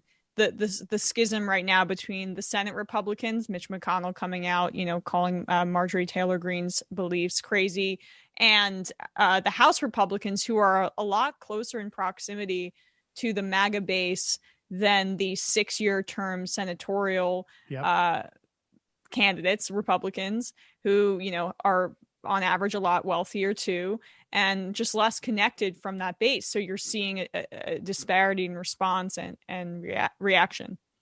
And I would say that it is the tin ear on some level. It's like, look, the Republicans have a real problem because they have to defend on some level Marjorie Taylor Greene, or at least they feel they do, right? Nancy Pelosi felt like she had to attack Ilhan Omar. But the fact is, it turns out she didn't. She didn't have to at all. In addition to it being like the, Ilhan Omar representing a huge swath of the Democratic base, she didn't need to do that. And they did that to their own detriment in terms of stepping all over their big signature HR1 rollout, which was quite a good bill to expand voting rights and to cut down on corruption in government. And they stepped all over the rollout of that because they were so desperate to distance themselves from Ilhan Omar. Here you see the Republicans, they're trying to, I think, like sort of split the difference now a little bit because they realize there's a problem and they have their party really is dominated, particularly in the House. And not to draw a false equivalence between the two either. It's just the point is that there is a huge disparity. Like, they are splitting the difference, and they know there's something wrong with Marjorie Taylor Greene. Ilhan Omar, there was nothing wrong with what she said, and yet they were still so quick to expel her basically from the discussion and move to formally reprimand her. Yep. Of course. I mean, this speaks to the two different strategies that the Democrats and Republicans have had for years, right? Where the Democrats discipline their base and the Republicans get disciplined by their base. But these are not analogous situations because the Republicans are happy, at least perhaps until the Capitol insurrection, to let their, quote unquote, crazy base just carry them as far right as they possibly can and say like, oh no, I guess we have to do all these things that we really wanted to do anyway in the first place. There's no conflict there. Whereas for the Democrats, there actually is a conflict because on the one hand, they have to at least pretend like they serve, labor and the working class. And on the other hand, they have to serve their giant donors. But it is really nice to see this split opening up in the GOP and to see these people struggle really hard to cleanse the party of this kind of QAnon crazy, violent right-wing conspiracy shit while remaining very far right at the same time. And, without pissing off all of the Trump people who are perfectly willing to stay home and not vote for Republicans if they don't go along with people like our friend Marjorie. And the fascinating thing is, I mean, clearly Pelosi lost that fight in terms of Ilhan Omar, right? Because they did nothing to squelch. This is early. Remember that this is early 2019. This is where Ilhan Omar and Tlaib and AOC came in, and they're talking like Tlaib. She's gonna lose in 2020. That was if you go back and look at the reporting at that time, that's what everybody was claiming coming from the Democrats. And they wanted to get rid of Ilhan Omar. They wanted to weaken her in her district, and they wanted to make sure that AOC did not get momentum. They lost that fight. And they were in many respects, I think it still, in some respects, haunts them that they attempted to do that, both in terms of what they stepped on HR1. In this instance, with the Republicans, what's going to be interesting to see is what happens with their fight here, because we're going to know the outcome of this 16 months later, 12 months later. I mean, we saw what happened with what happened when they went after the squad. The squad comes back. Goodbye, Elliot Engel. Here's a couple of new members of the squad. And we're going to probably see that again in 2022. But here is Ilhan Omar releasing a statement on Republican efforts to whitewash Marjorie Taylor Greene's violent incitement. She says, let's be clear. This is a desperate smear rooted in racism, misogyny, and Islamophobia. Marjorie Taylor Greene has incited violence against her fellow members of Congress, repeatedly singling out prominent women of color. She actively encouraged the insurrection on Capitol that threatened my life and the life of every member of Congress and resulted in multiple deaths. She ran a campaign ad holding an assault rifle next to my face. She came to the Capitol demanding that me and Representative Tlaib swear in on the Christian Bible instead of the Quran. House Republican caucus, instead of holding her accountable, is now fanning the flames. Republicans will do anything to distract from the fact that they have not only allowed, but elevated members of their own caucus who encourage violence. It's time to stop whitewashing the actions of violent conspiracy theorists who pose a direct and immediate threat to their fellow members of Congress and our most fundamental democratic processes. I mean, look, I have to say that, and there was a story out yesterday that what the Democrats are trying to do for 2022 is to paint the Republican Party as the party of QAnon. I don't know if that's going to be successful long term, but for right now, this is in my estimation, a great strategy. Sorry, go on, Sam. Well, just basically because they're having to deal with this. And not only they have to deal with this in the House, next week, there's going to be a trial in the Senate. And this is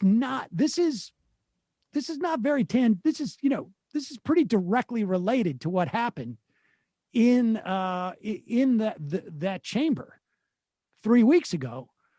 part of it was that she was involved in encouraging these insurrections. We don't even know to what extent she was involved in helping them plan.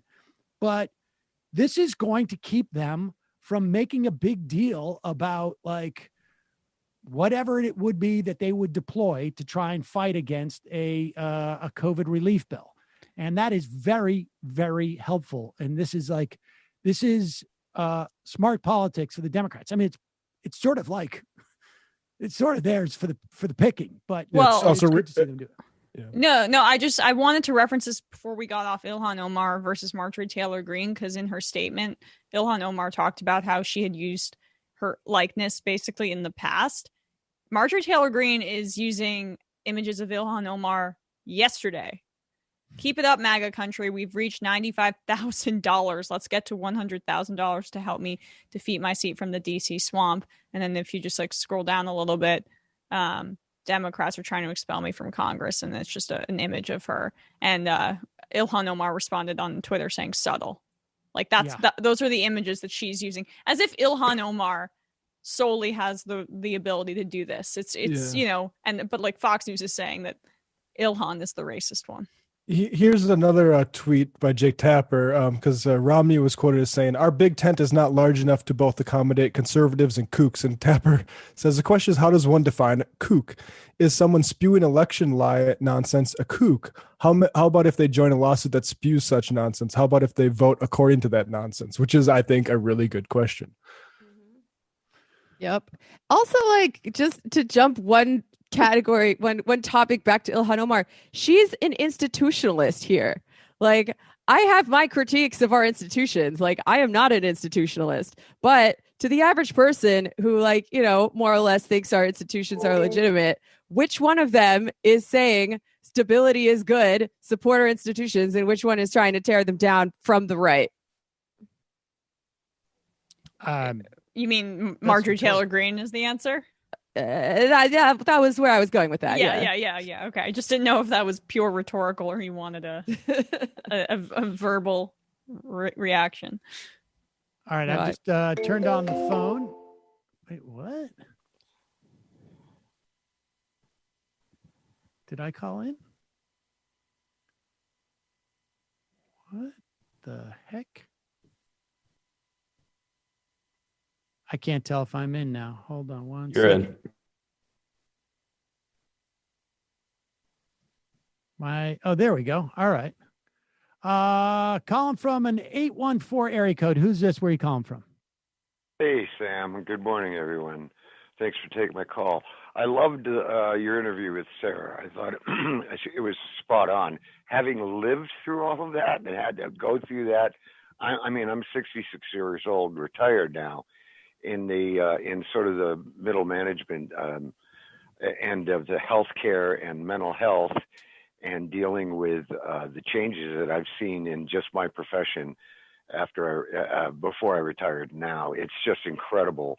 The people that we are expecting to do the jobs that we need today are the same low-paid positions that I've seen for 40 years. These positions have had to do that same work for 40 years, and they've never made much more than minimum wage, above minimum wage. And trying to instill an idea that this should be a professional class of people, or at least a skilled class of people and respected by society. These people that, I mean, the people that I started group homes for and residential care facilities for, I mean, dozens of group homes, who do this manual labor with the physically handicapped, who deal with all of the health issues that are involved. I was part of the attempt to address when Reagan emptied all of the mental health I mean, they were basically institutions for everybody who had an issue in either mental health or physical disability, and they were horrible. And I worked as basically starting many facilities that dealt with that release. The people who were addressed the least and last were those who were struggling with mental illness. It was difficult enough to address physical health, dual diagnosis disabilities, and I'm sorry to go on, Sam, but to make a long story short, I'm a blue hat amongst a sea of red in an area that saw, when I was a teenager, GE employing 17,000 people. Now that facility employs about 4,000 people, and it's owned by the Chinese. And I understand what happened, what the MAGA crowd is. I just had a completely different take on everything because I got a great education. I went to college. I stayed locally. I'm living in what I thought was once going to be rental property and is now turned into my retirement. And I'm living in an area that's decaying, and I understand it. I've stayed here. And I love what I did, to get back to what Sarah was talking about. But it was a struggle. Yeah. And I take my hats off to Sarah and her work. She encapsulated my life perfectly, and I'm going to read the book. And I lived that experience, and it was great to hear it validated in a sense. Well, because appreciate the call. Thank you. Yep. All Thank right. you. Thanks. Bye-bye. We were talking about impeachment earlier. This is going to be this impeachment stuff could be absolutely nuts.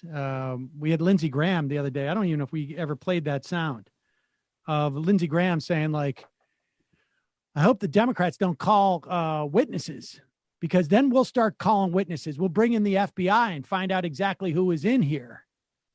And I don't know what his implication is or who he thinks it, but I don't know if he's out there trying to pretend like we'll find out that these people were really Antifa or something like that. I don't know exactly what. That's got to be it. That's where my mind went. Is he trying to appeal to that old conspiracy theory or those old, two FBI agents that were talking badly about Trump? Maybe like the deep state thing.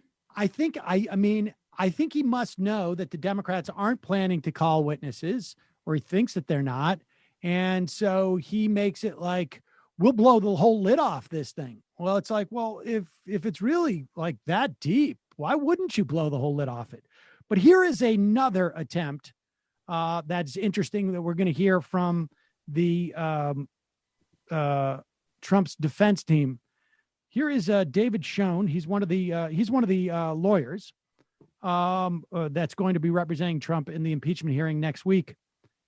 And he's going to explain why you should not remind people of what happened. The second thing is, does this country really need to see videotapes? We know now, apparently, that Mr. Swalwell and the other managers tend to show videotapes of the riots and people calling in, people being hurt, police officers talking. Why does the country need that now? We would stipulate that there was a riot that went on that day. It was a tragedy. President Trump has condemned violence at all times. Read the words of his speech. Calls for peacefulness. This has nothing to do with President Trump. And the country doesn't need to just watch videos of riots and unrest. We need to heal now. We need to. How many hours of BLM protests do you think that Fox ran over the course of the year? I would imagine it was like 98% of their programming. But the idea, so it's ironic he's saying it there, but the idea of a defense attorney saying, like, we don't need evidence presented as to what happened here in this chamber is pretty hilarious. I just don't think that's going to work. Oh, of course not. I mean, this is his new legal team, right? He expelled the old legal team because, according to reports, Trump wanted them to focus on election fraud. And he wasn't going to pay them. Right. Well, and the old legal team was kooky and crazy. This new legal team, they have ties to Jeffrey Epstein. They have ties to Roger Stone. So just keep like going deeper down into the crevasse of of insanity. And so I guess they don't want to show any of the footage of the Capitol riots because they want to show all of the Sidney Powell Dominion evidence based on Trump's directives. I think it has become pretty clear that the Republicans realize that this impeachment trial is going to be a huge liability for them because, again, it forces them to deal with it is a wedge. It's basically another wedge vote you've got to pick a side here. Are you going to be with the vast majority of people who now disapprove of Trump, or are you going to be supportive of Trump? And again, this is going to put pressure. And, the Democrats did take back the Senate this time around. I don't know that the candidates did a great job of hanging Donald Trump around the necks of the so-called moderates. But here they have another bite at the apple, and they're going to end up having a vote to acquit Donald Trump again, these Republicans. And so whoever's going to be challenging Ron Johnson in Wisconsin when he votes for impeachment, it's going to be part of his brand again, that he voted to save Donald Trump's hide once more. And that's going to be who he is when it's time for him to run for re-election. Yeah. Well, if I had to venture a guess, I would say most of the Republicans are going to vote with Trump, except the ones in the purple districts, like we've been discussing. Or all but five, right? All but five. It's going to be the same alignment on that Rand Paul motion, 55 to 45. Not going to be. I don't know. I mean, there could be less than 5 that vote to convict him. I mean, they were just voting. That's the max, there maybe. Should be a trial. Right. That is. I think that is the max, and that's going to be a tough vote for people to vote to convict him. I mean, look what they're doing to Liz Cheney. Yeah, they'll vote your ass out. Sorry. I like it. I wonder what Liz Cheney's calculation was in hindsight. I think it was the same one that Mitch McConnell was making, that they thought they thought they could pivot away from Donald Trump. And now she might get removed from leadership because of it. Yep. Guess again, idiots. Yeah, well, I guess to bolster your point, Sam, she's a little bit more connected because of her, lineage to the old guard of that Republican Party. So she was more interested in that kind of strategy. But that's when she did it, I was still shocked because I just can't see somebody but don't you remember get away with this? McConnell was leaking to the New York Times that privately he was happy about impeachment. I think, and certainly if you had asked me but he's not going to vote that way. Like the point was that was a trial balloon, but she was forced into a position to make a choice like weeks ago. Exactly. So exactly.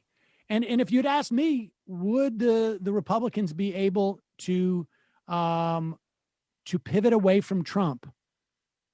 I would have said 6 months ago, I would have said yes, because the Beltway media in particular would midwife this entire operation to basically say, to support Biden's conclusion that the fever will break, that as soon as Trump is out of the way, they're going to go back to the norm, which of course I would contend was not in fact any different than what they've been behaving like now.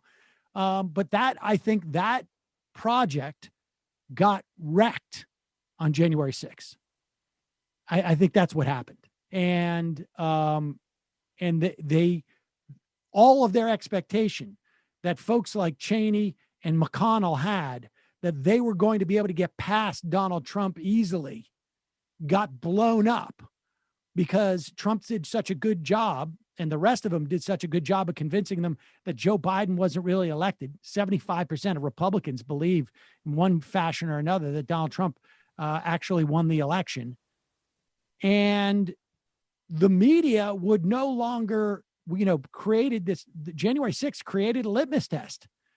And when, 10 of those Republican senators, 9 of those Republican senators still got up that night and said, we believe Donald Trump that the election was stolen.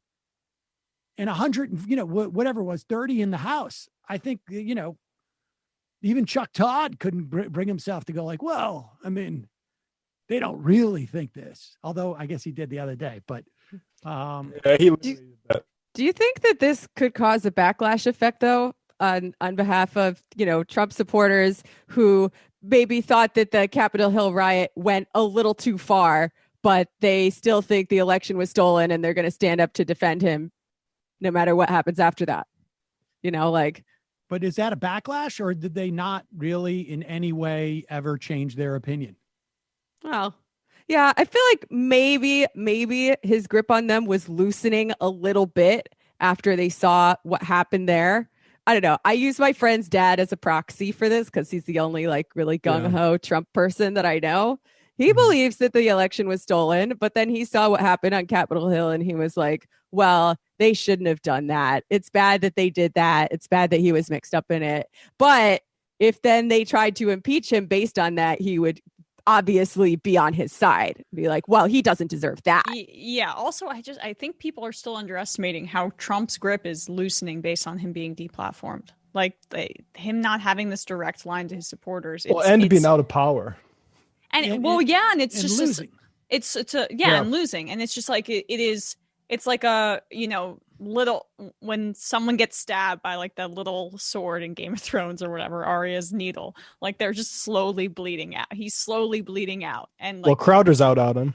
Crowder's mad that he didn't do anything about Silicon Valley, so it's going to be interesting to see, like, especially as he gets farther away from power. I do think it's going to curdle. So it's this weird moment where it's like he gassed it up with January 6th, but like that's how sustainable is that going to be? I mean, there's like 100 bills right now in state legislatures for, redefining how voting rights work in each state. And that's where all this energy is going to get redirected. So, keep your eye on the ball. Yeah, absolutely. Right. I mean, I think in terms of like your friend's dad, I got bad news. If it wasn't for the impeachment, it would be something else. It would be Colin Kaepernick or whatever, some other thing that would happen 3 months down the road where he would be right back where he was before. And I would also say, like, with Crowder is a perfect example of how they're trying to pivot away from Trump.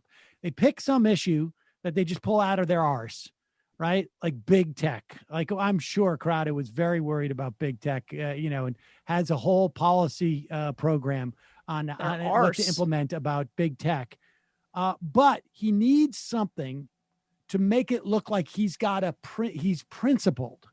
And that's why he doesn't like Donald Trump. So, I mean, I can already hear the argument that he's going to have with the other one of those other guys in the circle jerk that they have, where he's being interviewed. And he's like, well, I had a big disagreement with Trump on the other stuff is okay, but I had to finally step back from Trump because of big tech. And it's just so like, and he's talking about like how hard it was for him to bite his tongue when Trump would make it hard, like frame things the wrong way, and we'd have to play defense for him.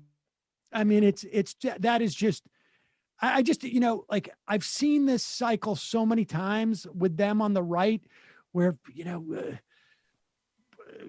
had Sean Hannity, we were conservatives in exile, and blah blah. I mean, just all of the sort of machinations that they do. They tell their audience to try and re-massage their audience. And it's fascinating. I mean, you can see it with what's going on with Fox. Like they had built an audience that was designed to chew on conspiracies, but always try and maintain some legitimacy so they're not perceived as Newsmax. Right. It's almost Newsmax like they showed up, and then all of a sudden it's like, well, wait a second, we're getting out Newsmaxed. How do we keep our feet in both camps? It's like they would, chew on the conspiracy steak, but then spit it out in their napkin. That's right. That's right. That's well done. Season 3. Nice metaphor there. Did anybody pick up on that? I recently rewatched that episode in your honor, Sam. Thank you. It's you're so young looking. Then or now? Then. Right. But I was, that was 20 some odd years ago, 22 years ago or something. Oh, well. A moralist. I would love to chat about the 128 show in the fun half. Longtime fan. I have issues with how GameStop story was treated. 6 years experience in commercial insurance risk analysis. I don't know what else to I don't know how to respond to that. Would love to chat. Is 128 the number? 128, maybe it's January 28th. Oh. And issues with how we treated the GameStop, but I don't know really how to chat with you about it. You've just expressed that you would love to chat about it. Okay. That and they didn't like our cover, and that they didn't like our coverage. It appears that they took issue with it. They're not going to tell us why. Right, that's fine. Thanks. Leave us with that, feeling of insecurity, but don't give us a reason, a way to fight back or debate. Good rule of thumb is don't tell us you want to talk about a thing. Just talk about the thing. Just do it. Exactly. Yeah, give us the content, not the form. Manchurian candidates. Bay, have you heard about Canada apologizing to China for Wu-Tang themed T-shirts that read Wuhan? ? What are Canadian diplomats doing printing up hip hop apparel?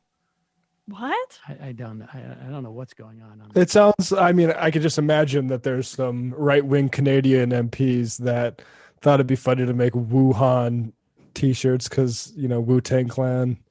Also in Wuhan, they're like back to normal society. Oh yeah, I know. I mean, just we should actually. There should be more attention on that sort of stuff. Just comparative governance and how people have lives back. We played a video months ago of a giant EDM concert in China, did we not? Or maybe we just had it on the sheet. Like, Wuhan. I know you have to take everything that every government says with a grain of salt, and I do for China as I do for this country as well. But whatever they did, it's working. Yeah, they have a lot of more pandemic experience, and also just like different society and different government, obviously, but like the US, there's going to be another pandemic again, and I just wonder if we'll even learn from this experience, which clearly Japan and China were more prepared in many ways because they've dealt with some of these things before. No, we're going to learn the wrong lessons from China. Like the American government's going to be like, well, we need to get way more authoritarian in terms of what we ask of people, but the part where you build a giant hospital and it's free, not so much. The key thing was just that our response was so slow, because every time we're always trying to play catch up, right? I mean, we're going to see this. The response was slow, so it made basically testing and tracing impossible.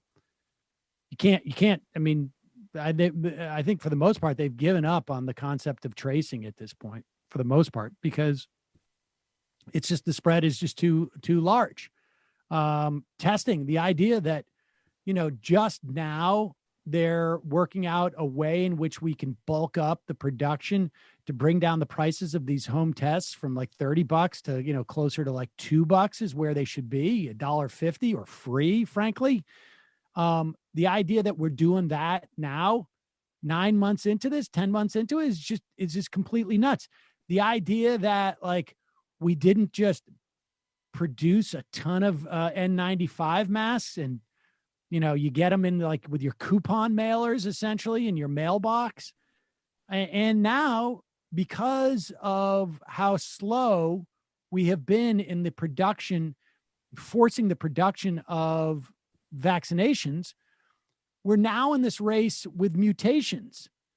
And if we had done all of these things just faster and more immediate and had a response where we acknowledge the existence of the pandemic, I mean, it's just, think how nuts it is that we had a massive movement in this country around the idea that this was A, not a real pandemic, B, that it was planned, and therefore any type of response to it is simply working into their hands. And it's also like, again, it's, on some level, if I was Bill Gates and I wanted people to not pay attention to like how I convinced Oxford to privatize and their the development of their vaccine as opposed that to they promised to be open source. Right. If I was Bill Gates and I wanted people to have less awareness of that, I would be out there going like, okay, you guys on team, on Omega team, you're in charge of spreading the rumor that I want to put chips into people's bodies with the vaccine. That way, no one hears the real story about how I basically effed up everything so that we couldn't have massive production worldwide on this. I mean, like, I can't imagine that he does that, but it would be just as efficient as these lunatics running around coming up with their conspiracy theories. Well, I mean, it's also a function of the bully pulpit, really. Like, if Trump had just taken a firm mask stance, like, let's say he was afraid of germs and just decided to not be bad about this, there's no way Kristi Noem would have let South Dakota have more COVID deaths than South Korea. And here she is. Listen to Kristi Noem saying that South Dakota is leading the way. This is nuts. Just took a very different path. We knew the science told us we couldn't stop the virus. We could slow it down and protect people who might be vulnerable and make sure we had enough hospital capacity to take care of those who would need it, but that we were going to do it together and allow people to be flexible to take care of their families and still put food on the table. So, that was a unique approach that for our people really worked well. We did have tragedies and we did have losses, but we also got through it better than virtually every other state. And I think the media. 1 in 8 South Dakotans got COVID-19. 1 in 500 have died of COVID in her state. God. How many people are in South Dakota? Under 1 million, maybe. It's something like 900,000, I think, is probably. Yeah, I mean, what she's referring to, just to be clear, is the economic numbers, like unemployment rate and stuff. That's what she's referring to. If you were asked, like, what do you mean they did the best throughout all this? Like, not certainly in people maimed by this illness. Well, she says the science was clear. We can't stop the virus. I mean, that's the straw man that she initially sets up. No one can stop the virus. No one was claiming that, Thor was going to come in and just use his hammer on COVID and we're all going to live happily ever after, right? That's the straw man that she sets up in order to shield herself from accountability for just letting it run rampant. But she did do some proactive actions like, tweeting out videos of her shooting birds. Yeah, I mean, 6th highest death rate per 100,000 people of all 50 states. So great job. What are you gonna do? She's going to be a big presidential contender, I think. Absolutely. And what's stunning too is that, I mean, the fact is that when you have that much land and that few people, the relationship there between people and land, it should be much easier to keep infections down. Much easier. Because you just don't have the density. Yeah. I mean, they do have the cold, but yes, exactly what you're saying. I mean, yeah, I mean, COVID hadn't really got to that part of the country until Sturgis, which should have been canceled. And she said, we're not going to do that because the bikers. And then you get massive spikes in all neighboring states as well. This is sort of a fascinating, and you can't extrapolate too much from these individual stories when it comes to QAnon and all that, but it's still fascinating and it's relevant, at least for this one person, this dynamic. Here is a clip from CNN. Is it Donnie O'Sullivan is the name of the host? And she's talking to a woman from South Carolina who lost her job when the pandemic essentially started, and how she fell into QAnon. So much of this is on Facebook, and so much of it is, I mean, this woman is, there's been enough reporting to suggest that this woman is indicative of a lot of the sort of the demographics of the QAnon folks. There was an interesting article in The Atlantic analyzing the people who got arrested in the Capitol attack. And there was, obviously like some militia types, but they were a small portion. The rest were sort of upper middle class, 40 to 60-year-olds. And some of them didn't even vote. I mean, CNN did a profile of, I believe, a few. And you would think that this was like a political activism of some of these militia members, that they were diehard Trump, but some of them had never voted or, didn't weren't compelled to vote for him or whatever. It's not as cleanly partisan a phenomenon as people might think. Play this clip here. When President Biden was sworn in, Joseph Robinette Biden Jr. I was just crying. I mean, I couldn't stop, like, that ugly cry that you do. It just kept going, and I was like, oh my gosh, like, I'm seeing the funeral of our country. And instantly I went into panic mode. I had to call my mom, and I just told her, I was like, we're all going to die. We're going to be owned by China. And I was like, I might have to pull my daughter out of school because they're going to take her. I was scared to death. Ashley Vanderbilt, a South Carolina mom who says she lost her job early in the pandemic, fell deep down the QAnon conspiracy theory rabbit hole before November's election. How did you get into this world and go down this rabbit hole? Well, I started seeing TikToks, and I didn't know that it was conspiracy things. I just thought it was, they were telling me something that nobody else knew. So then I would reach out to different friends of mine that were bigger Trump supporters. I would say, you know, I saw this on TikTok, what do you think? And they'd start sending me YouTube videos. They would start sending me different Facebook Live videos. And one thing led to another. I just went down this rabbit hole learning all this stuff. But I mean, what have we heard the last 4 or 5 years? Don't watch the news, fake news, fake news. I don't watch the news. I don't read newspapers. Like, I don't do anything. I've always been someone that you just tell me what to do and I do it. I grew up being told we were Republicans, so I've always been that straight red ticket. How do you think that videos like this started showing up in your feed? Well, originally I was just following like entertainment stuff, but sometime when maybe people started like campaigning, I started liking a lot of Trump posts and things that were anti-Biden, and the algorithm must have just brought that kind of stuff to me. Right before the inauguration, you didn't believe Biden was really going to get sworn in. No, I expected a blackout. I expected the TV to go black and nothing to work, and so we wouldn't see anything. The assumption of what would happen would be that most of the Democratic leaders there, quite a few of the Republican leaders, all the Hollywood elite that had attended, they'd all be arrested. The military's going to haul them off. They said that Trump opened back up Guantanamo Bay, and then the military would run the country, put us in martial law because the left would come too unhinged and they'd be a danger to us. And then Trump would come back when the government was rebuilt. I know it sounds crazy. But you believed it. I did.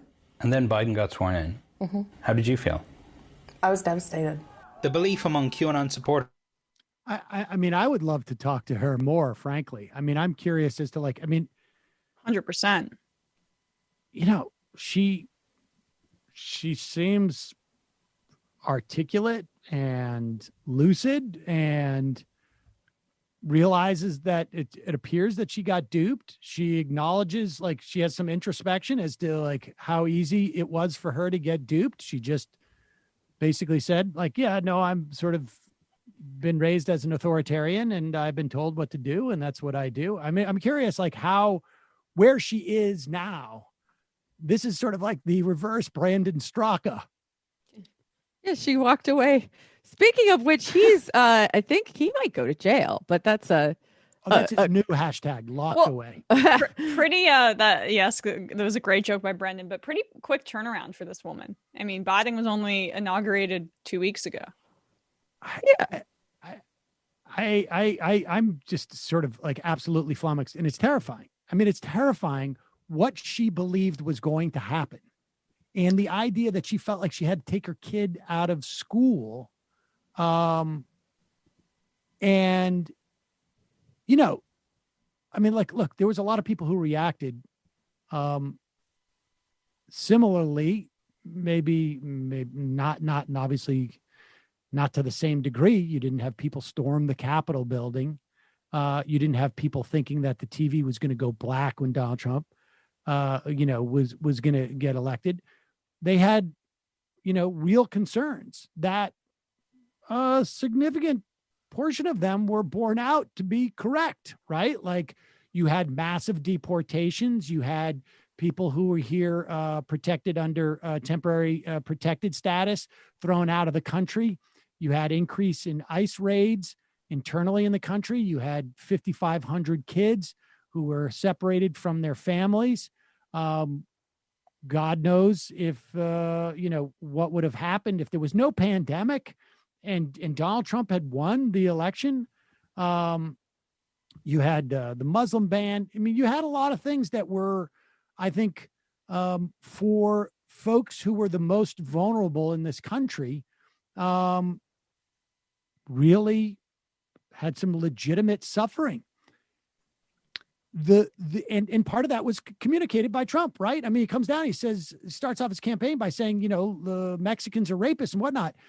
So the level of the distance between worried about Joe Biden shutting down your schools or taking your kid in your school, there's a huge gulf there in terms of reality. There sure is. But to be fair, there are also people who identify as Democrats who engaged with Trump in a much more hysterical way. I'm thinking about the Russia stuff in particular, and the people who thought, Trump is just going to give this country to Putin or whatever they thought. Like there is hysteria on both sides, even if they're not. One is slightly more based in reality than the other. And one is also, just to bring it back to your point about the tech companies, Sam, one is also shared at an insane, inordinate rate as compared to other news. I mean, I interviewed somebody for Ring of Fire, and they talked about how regular news pages are shared at a 0.1% rate, liberal pages something around 0.5%, conservative 0.7%. QAnon was 0.24. Like right. the face on Facebook, the Facebook algorithm like just mainline this into people's veins, and you wonder why it got people to believe these hysterical things. This is a massive problem. Yeah. And not to defend the algorithm too much, but I also think we have to wonder if like these, when people are in this authoritarian mindset like this woman is, if that's affecting how they share stuff. Because like I'm fully ready to believe that Dan Bongino has some kind of like algorithm gaming thing and probably pay for play a little bit. But I also think there's probably something in that audience that is why like these are the same people that were sharing just insane emails like 20 years ago. Well, it's also why, like what Jamie said, these Democrats didn't storm into the White House and try to, take Trump hostage because he was beholden to Putin. But the QAnon people, which I think is even more intense, they did do that. They did storm the Capitol. It's like a gulf. Yeah. There's also a gulf in authoritarian tendencies. I think. Well, the Russiagate people did game theory instead. Yeah. It's fascinating to me. It's kind of like hearing someone talk about how they were in a cult, right? Like people could sound very lucid. And this is why we need to analyze this on a group level and a structural level and not just say, well, all these people are stupid, right? Because you don't have to be stupid to fall victim to that kind of psychology. That's a great point. Like what she said about they don't listen to other media sources. That is like the cult, like the hallmark of a cult is controlling the information that comes in and out of it. So yeah, that's exactly what Trump has been like cultifying his base the entire time. Mm-hmm. Yeah. I'm also struck by sort of the cross-class character of QAnon, right? Because some people have painted it as purely some kind of working class reaction to neoliberalism, right? Some people have painted it as purely a phenomenon of the rich or the petty bourgeoisie, as the case may be. But the truth is that it's both, which makes it more dangerous in a way anytime you have a cross-class phenomenon where people are siding with the bosses instead of their fellow workers, right? Like, people are atomized. They're scared. They want a community. QAnon gives them a community. And it's not good to see people who are out of work siding with this phenomenon that's largely led by and benefiting to the petty bourgeoisie, the business owners. And I think one of the glues that holds that together is whiteness. We talked about this a lot on the Intifada last week. And one of the glues is just, the way these conspiracy theories get disseminated and people have a very emotional attachment. And emotion and authoritarianism. We got to have Sarah Posner on here. I am increasingly convinced that it's and maybe in some respects it's a subcategory of whiteness, or maybe it's vice versa. But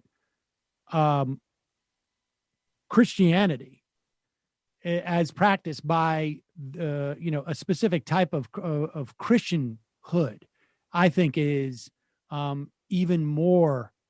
Well, it's hard to disaggregate it from the whiteness, right? Yeah. But when they got in there, they consecrated. They didn't plant a Trump flag in there. They may have, but they also planted a cross in there, and they said a prayer. and they consecrated that place. And there was a lot of religion, and I would be very surprised, that type of religion. And I don't think this is the case for all religion, although I think certainly, different people use religion in different ways. But that type of religion, which adheres to a patriarchy, it creates a mode of thought, which is like, I don't listen to anybody. I except for when I'm told something, I do it.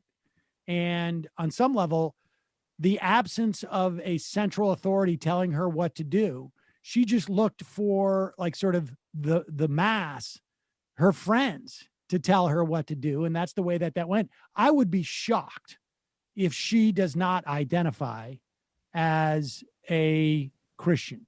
But that feeds into the whole cult thing that we're talking about here too. And it's also the obsession with children as needing to be saved. I mean, it's the whole emotion behind the anti-abortion activism that you see from evangelicals too. So like there are so many intersectional aspects of class, of religion. I mean, whiteness is pretty much the constant, and authoritarian tendencies. But that's what makes it so emotional for people too, is that, it's exposing pedophilia, and anti-abortion activism is stopping the murder of babies. Like that's what makes it so visceral for people as well. But that I interviewed, and I cannot remember who it was I interviewed, I think on Ring of Fire 6 to 8 months ago, maybe. The whole pedophilia thing is a function of anxiety that is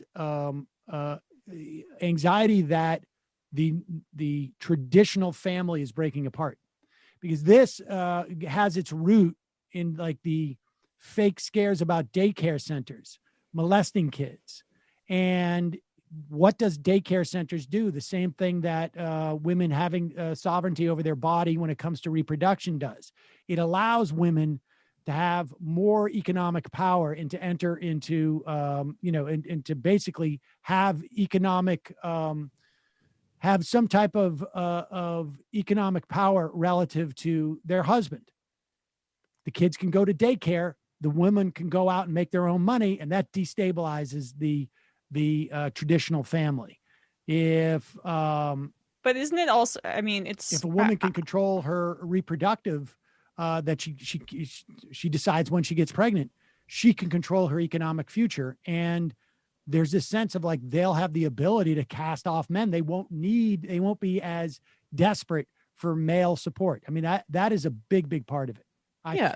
Well, we've seen this throughout history in other fascist moments as well. I mean, there's actually a really good episode of Know Your Enemy podcast about the fascism question in relationship to Trump and the Capitol Hill insurrection, which I encourage everybody to listen to. It's very nuanced. It's very well-researched. But what I was going to say was, we've seen this in fascist moments throughout history. People, in response to crisis, whether that crisis is economic or social, cultural, I would argue that we're having all of the crises at once right now. People look back to some imagined past, whether it's real or not, as some kind of bastion of community, of stability, of a time when things made sense. And we see that over and over again. Let's go to the phones. Calling from a 780 area code. Who's this? Where are you calling from? 780? 780? Well, sorry, that's me. Can you hear me? Yes. Who's this? Where are you calling from? This is Devin from Alberta, Canada. Devin from Alberta, Canada. What's on your mind? I have, unfortunately, a friend who's pretty deep into libertarianism. I'm sorry. Yeah. And lately, I mean, he's always talked a lot about the Fed, but it's come up a lot more recently with the GameStop stuff. And I am afraid to ask him because I don't really want to talk about anything politically with him. But I was just wondering if you knew why libertarians are so obsessed with the Fed. In general, or specifically in terms of GameStop? In general, but like his solution is basically abolish the Fed or this will always happen. And that seems to be his answers when it comes to any dip in the economy or when anything significant happens.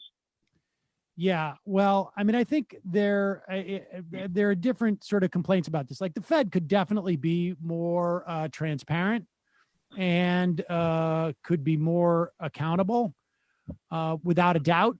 I think that there's like there is a trans ideological agreement on that with folks. I think, but the hardcore libertarians, I think there's a sense of they don't want it. It messes with the invisible hand of the market. And to some extent, the Fed certainly will step in and save major corporations in a way that which creates wealth inequality. But I think also a lot of those people, I would be surprised if your friend wasn't a gold bug and believes that we should be on the gold standard and believes that money, the idea of fiat currency is somehow problematic, as opposed to actually great. We can do a lot of things because of it. In fact, the Fed has, in many ways, by reducing interest rates, they have helped maintain the stability of our economy, despite the fact that we're not getting what we really need, which is fiscal stimulus as opposed to monetary stimulus. But they're interested in the gold and going back to the gold standard would be my guess with your buddy. Yeah, I know he's interested in the gold standard, but he's a big crypto guy. He thinks crypto is going to save us. Yeah. Which I imagine would function the same way as gold. Yeah, it's just a collectible. It's just a collectible. I mean, really is what it is. And people decide that it has value. I mean, gold is fiat too. I mean, they somehow, because it's limited, there's a limited amount of it. It's supposed to has more value, but why? I mean, we have the ability to limit the amount of money that we make, that we print. We can just take. Then it just comes down to a decision. Yeah, you tax it, and then and then if it's cash, you burn it. I mean, that's literally what we do. You would have sent, and so it is. I don't know really how to explain it. There's to me, it just seems like when the idea of gold or crypto, because there's a limited amount, it will, it's going to regulate the market better. And they believe the basically invisible hand not solve inequality. They believe the invisible hand basically rotates it through and is like almost like a forest where, like if it gets too dense, it'll burn and then it'll be fine. It'll regenerate. And it's a business cycle type of thing. And they think the Fed interferes with that process. But the fact of the matter is that a lot of people suffer when you're pegged to gold. I mean, you can see it with Greece. They didn't have control of their currency, and so they were at the mercy of the EU. And whereas we don't have that problem, we control our currency. And if we pegged it to gold, we wouldn't have the ability to deploy more money and more resources when we had a slack in terms of what we could produce in this country. So I don't know. So they said they have this delusion that the market will remove control from people's hands, but really it'll just put it into the hands of whoever already owns as much capital as possible. Right. And it's also like, it's the suffering that it causes is simply unnecessary. Appreciate the call. Awesome. Thank you. Yeah, it also doesn't act like inflation is the worst thing in the entire world. Yes. Right, which is like basically just what Greenspan wants you to be doing. So good job, libertarian. Calling from a 443 area code. Who's this? Where are you calling from? Hey, this is Brian calling from New York City. Brian from New York City. What's on your mind? Well, so that's actually kind of perfect. So I am a libertarian in recovery. So I do want to thank you all for your help and helping me kind of ditch some of that mindset. But I can definitely speak to at least why libertarians are obsessed with the Fed. Okay. And part of it is the gold standard for sure. But another part of it is the Austrian theory of the business cycle. And there's all these libertarian economists like S.A. Hayek that have written, books about it and stuff. And basically the idea is that the Fed, by adding money into the economy and allowing banks and companies to borrow money at artificially low interest rates, allows these companies to, go out and spend money in ways that they might not do. So if they're able to get money cheaper than the market would allow it, it allows them to invest in all these projects. And because they're investing more than they might otherwise do because money's so cheap, they're now over-investing, and this creates malinvestment. And the malinvestment is sort of what leads to the stock market crashing and the economy falling apart, like in 2008. I mean, you do need to control how people spend that money. So in other words, interest rates were low enough in the early aughts that people were like, I can't make money off of, let's say, treasury bonds because the interest rates are so low. So I've got all this extra cash. Where should I put it? And they ended up creating a bubble. But you can avoid bubbles, asset bubbles, by having proper regulation on these things. Yeah, 100%. And I know for me personally, like as I was growing up and I got really into politics in like the 2008 election when Ron Paul was running for president, and you've got all these YouTube clips of him standing on the House floor saying, there's a housing bubble, there's a housing bubble, there's a housing bubble. And then watching it happen in real time. And it's like, oh my God, here's this guy who saw this coming for the last 20 years. Nobody believed him. Maybe libertarianism is sort of, the answer to all the questions. Yeah. And I think that's why for people in my generation, that kind of mindset really, really spoke to things. Yeah. Yep. All right. Well, was that your comment? Well timed. Yes, that was my one thing. And then I did have one other thing for you, Sam. As one of your future constituents, I'm wondering, in your run for Senate seat, your plan to take on Big Apple and get the Red Delicious apple banned from all grocery stores across the country. Well, I don't even think we need to do that anymore. I predicted on this program 2 or 3 years ago, I think I said it very explicitly, that the Gala was going to replace the Red Delicious as the sort of go-to generic apple that you would see in bodegas and in supermarkets and in, like, when you get an apple where school lunch. And I think that prediction has been borne out as true. And I will make another prediction, except for probably in places like Yakima, and some places in the Northwest where they're a little bit backwards in the way that they consume and grow apples. I think you will not be able to find a Red Delicious in a couple of years. Why? Why would you? Why would you even look for one? But I appreciate the call. Terrible apple. I agree. Thank you. I don't even know if I would call it an apple. Yeah, they're not good. They're not good. It's not good when they have to pretend they're pushing so hard. It's delicious.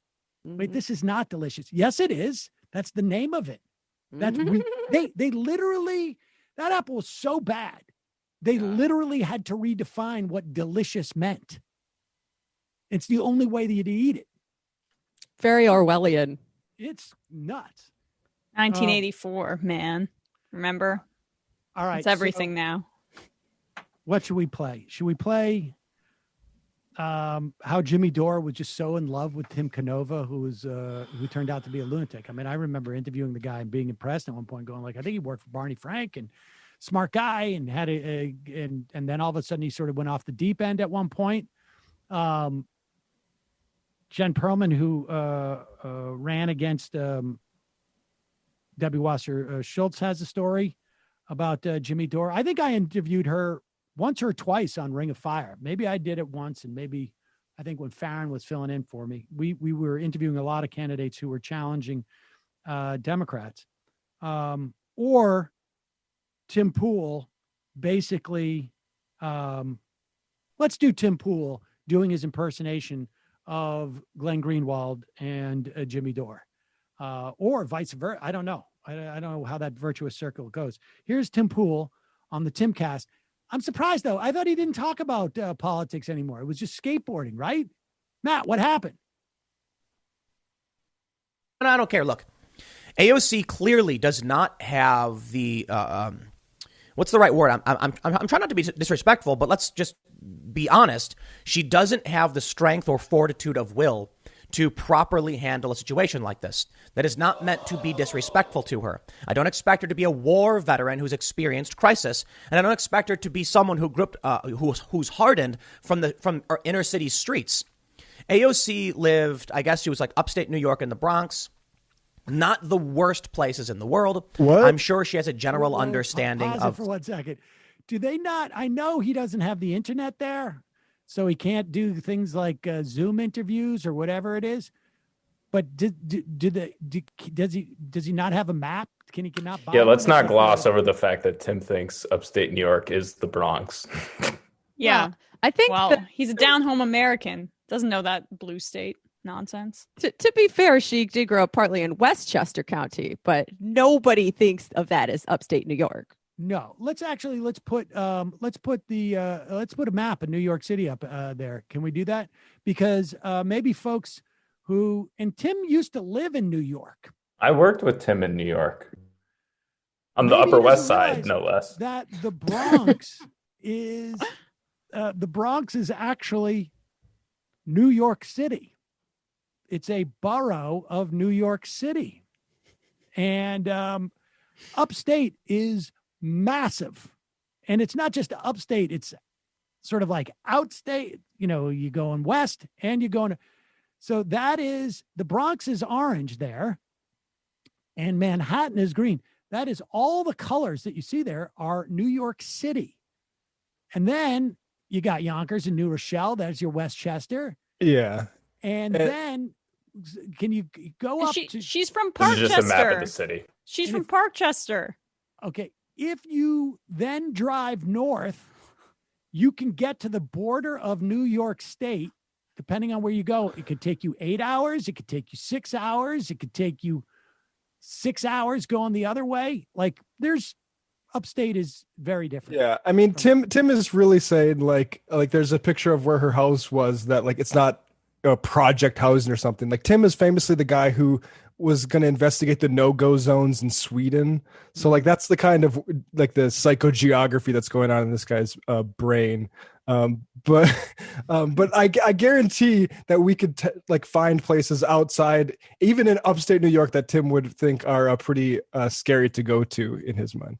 All right, so let's continue here with his assessment of who AOC is and why she doesn't have the intestinal fortitude to deal with this capital insurrection.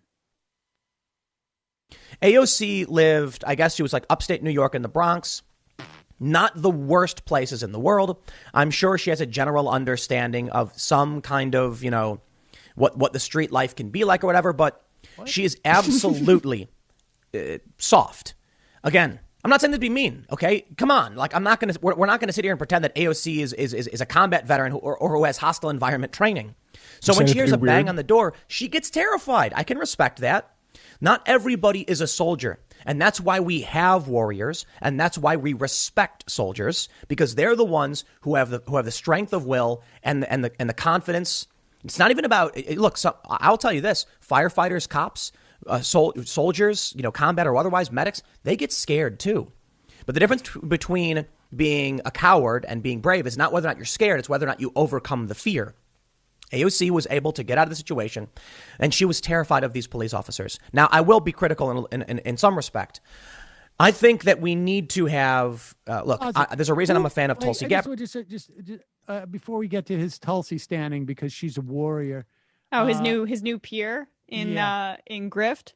Yeah, I mean, who is the audience for this? Like, is he talking to 5-year-olds? Yes, exactly. Defining like, you know, what bravery is, and they're firefighters. Firefighters. Like, I mean, is this guy Paw Patrol crap? Yeah, and the also, dump truck driver gets scared sometimes too, but he does his job. Vroom vroom. And the astronauts, they can get scared too, you know, and they still got to do their job. Well, they still eat their vegetables.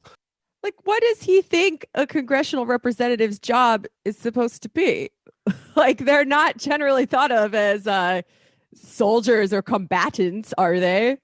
Well, no, but the good ones, like Tulsi Gabbard, are the ones who validate his very flimsy worldview. Yes, and isn't he's a big pro peace guy, right? But they're warriors. They fight hard, and they're brave. They're so brave. But that doesn't mean they get scared. It's how they handle that scary thing. Continue. I think that we need to have there's a reason I'm a fan of Tulsi Gabbard. She is a major in the National Guard. Plus, she's been just doing really, really awesome stuff in the past, a couple of weeks, past month. She called out John Brennan and Adam Schiff as domestic enemies, and I'm just like, keep talking. I like it. But she's a major in the National Guard. I don't think she would be freaking out the situation. I don't want leaders in this country who are soft, wads of cookie dough. Okay, I want people who are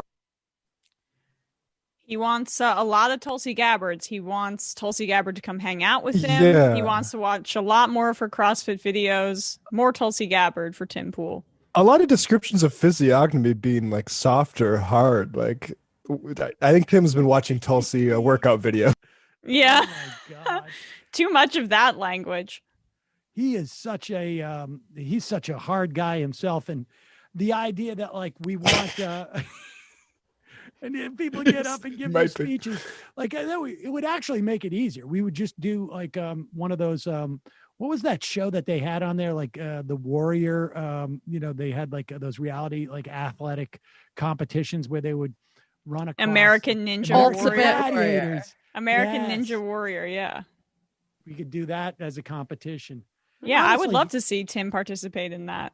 Yeah, maybe that's how we should choose all of our representatives. Just have like a freaking cage match, and whoever stabs the other one to death gets to represent our district. Yeah, no, fuck primaries. We have a Hunger Games style tribute competition, and then the person who's the strongest wins. That's kind of like Republicanism in a nutshell, right? Like that's the kind of people that they want anyway. That is, it's just stunning to me. I mean, this guy. That's the whole mythos behind Dan Crenshaw. What was that movie about the guy growing younger as he goes?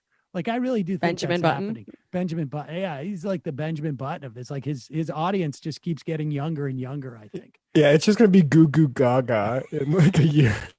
Pretty soon it's gonna be, well, this bunny is over here hopping around. They're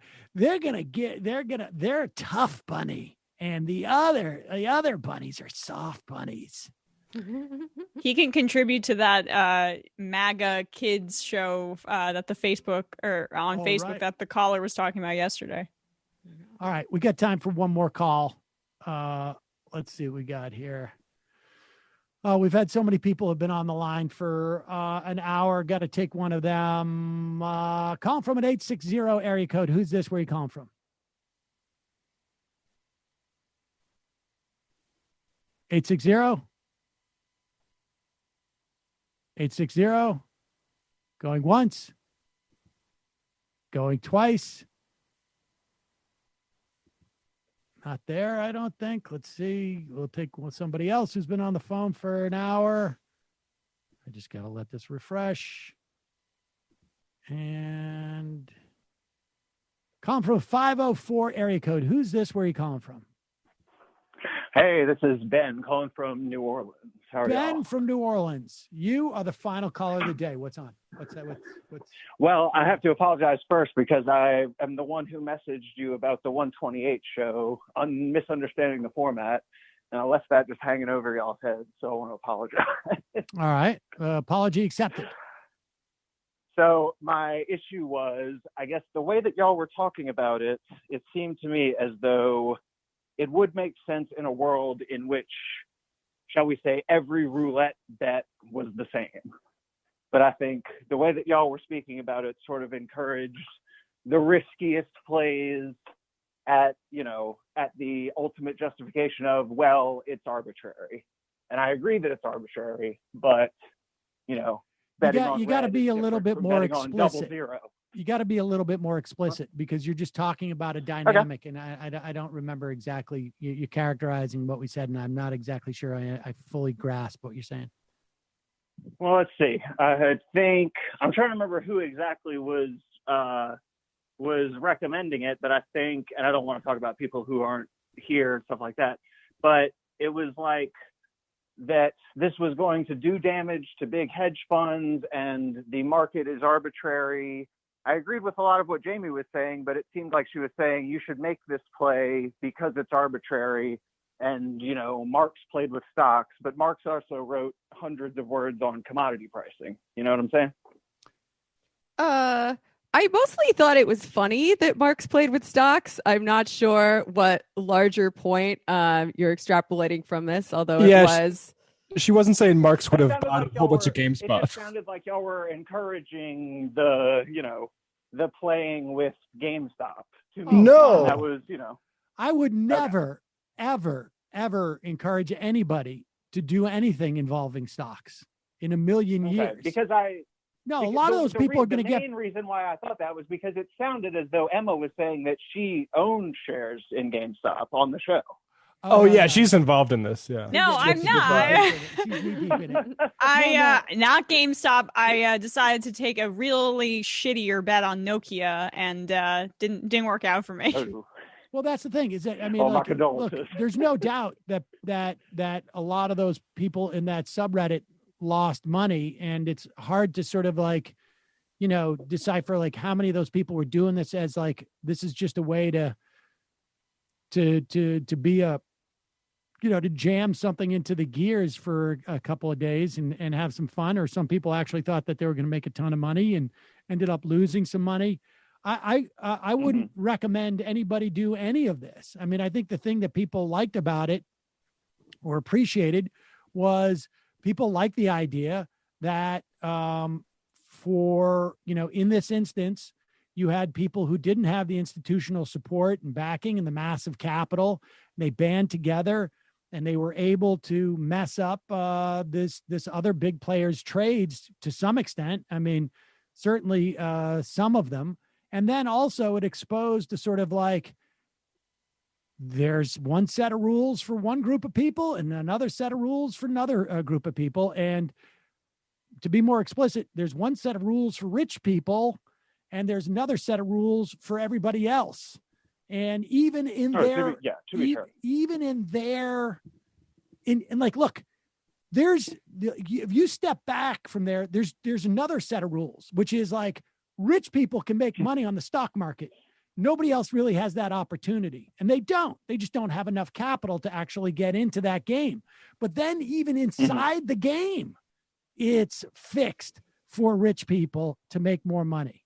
Mm-hmm. And look, this is the case with, our whole society on some level. It's a reflection of various problems we have in our society, whether it's there is no doubt in my mind that rich people involved in that hedge fund have access to the vaccine. They may not have it in their state. They may know somebody in a different state and they'll fly there on their jet and they'll get it and they'll bring their friends and they'll get it. Well, y'all were talking about that in the Quickie this morning. About, I mean, about people moving around to inner cities and stuff like that. Yeah, to be sure. And it's also the case that mortgage rates, if you got a ton of money, you have there is a secret set of mortgage rates that you get that are even cheaper that, because there are relationships. You saw it in the PPP in terms of who was shut out from getting loans because they didn't have relationships with banks. I mean, it goes on and on and on like this. And I guess the thing that I was just it sounded like y'all were saying on that episode, and this, this is much clearer, and I'm happy to hear this because I was I was very confused as I was listening to that, and I guess I misinterpreted. But now, with all that said, you can sign up for my newsletter where I give you the hottest stock picks of the day. How much? $4.99.99, something like that. It's $49.99. Wow. Oh, well, that's cheap. Okay. Yeah. Per quarter. Per quarter. And I go in. And I just choose my favorite letter of the day, and I pick 3 stocks, and I send it out to you. And that's appreciate. You might do better with that than some of these people. Well, all right. I feel like we need a disclaimer. Nothing we say on this show constitutes financial advice. So please don't come after us if you try and fail. It also does not constitute praxis so much, right? Like, it's funny. It's objectively funny that these random investors on Reddit tanked a hedge fund. But like we've been saying, the game is rigged and the house always wins. And even bigger hedge funds made money off of the tanking of that smaller hedge fund. So, we can enjoy the momentary fun that happened, while at the same time remembering that this system is still pretty whack. Yeah, I mean, that's part of why I even bought Nokia, because I just like when you say the house always wins, it's just because I like gambling. All right, Fair folks, enough. That's the calling portion of our show for today. I'm going to read 10 IMs that we get out of here. Kid tested, politics approved. I can't believe Newsmax is censoring Mike Lindell like that. Kowalski from Nebraska. Hey, Sam, That's I'm on Mr. the crew. I hope your snow crews are making progress. That looked like a lot of snow. It was. So in a couple of weeks, the Nebraska State GOP is meeting to set its yearly agenda. And as a voting delegate, I can have a say in the agenda. My hope is to do harm reduction by making sure the party takes no formal position on BLM or police reform, to keep it as a city issue where reform is possible and not a statewide issue where it will fail. As I've said many times on the show, if you live in a red state, join the GOP to give the moderate candidates at the local level the best chances in the primary. Worst case, you get nothing. Best case scenario, you shift your local area left, which pressures the state party left. Be strategic, comrades. Left is best. Wonderful. Lefty McGee. I work for the National Park Service as a seasonal park ranger, not the cop kind. We have a decent wage, but are at will employees with no guarantee of getting our job back each summer. We have few benefits and have to move a lot, very often to very remote locations, and aren't allowed to even apply for most permanent year-round positions until we've worked for 46 seasons. It's the federal government's old school version of the gig economy job. People, including other park workers, like to say we get paid in sunsets. It absolutely enrages me. The public loves us, but doesn't realize how shittily we are all treated. Are you guys not unionized, or do you not get into the union until you get 46 years? That sounds they're like seasonal employees. Oh, right.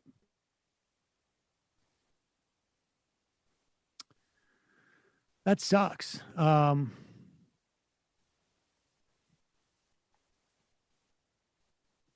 I wonder if there's a union that organizes workers like that. I wonder if AFSCME, I mean, you would imagine that they would. I don't know why they wouldn't, just because they're seasonal.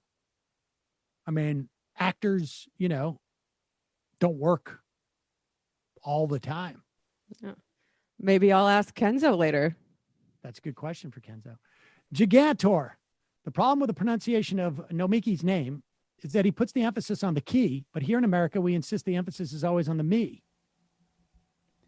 Well, you just got it right a second time, Sam. Nomiki. Nomiki. No, Nomiki. Jamie. Nomiki. Yeah, No, I'm right. Yeah, Jamie's right. Nomiki. What? It's Nomiki. No, that's exactly wrong. Wow. Try and keep up, Emma. That's why you've been sending me the wrong direction the whole time, Emma. It's No. It's like employee. This bit has been going on for a very long time. I worked with her at another job, and I've been calling her Nomiki for like 4 years. Yep. Well, it's legitimately confusing. Nomiki is her name. What? Plain boy. Boy or Jason?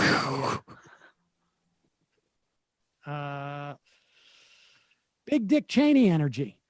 As bad as Marjorie Taylor Greene is, she's getting all the attention from left-leaning media, while the likes of Gates and Jordan, plus the other 154 GOP representatives who voted to overthrow the government and reinstall Trump, are getting away with their sedition attempt scot-free. Seeing Kevin McCarthy stand stoically in front of an urn containing the remains of Officer Sicknick in the Capitol Rotunda last night, if it didn't help stoke that lie that led directly to his death, has really ticked me off. And to be clear, by left-leaning media, I'm talking about MSNBC, CNN, not you guys.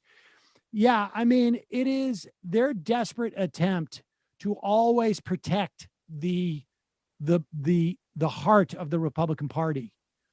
I think that's more of like a pathology than anything else, to be honest with you. I mean, there's a little bit of lead, it bleeds type of thing, but Lyle Took. I don't like massages either. I don't get the appeal. Thank you. Sam, the Apple elitist, did you play the Newsmax clips where the specter of Bernie Sanders breaks the audio? now I saw that clip. Have you seen that clip, guys? Yeah, it's pretty awesome. It's just that yeah. it would destroy people if we played it on the show. Should break our Zoom, I think. Yeah. Honestly, it's pretty good though. All right, two more. Sam Sinclair. Hey guys, I'm relatively new listener to the show, and so far I'm loving it. I miss Michael though for everything he stood for and represented, but awful if there's unbelievable understanding and analysis of foreign policy. Agreed. I'm from a country that's devastated severely since the days of Clinton, and it pains me how I never heard any political analysts mentioning it. I also know that many other nations destroyed in the same manner, but never mentioned, which makes me think that no one really knows the extent to which U.S. imperialism has been devastating the world. What are your thoughts on that? I don't know what country you're talking about. I mean, there's a bunch, obviously. I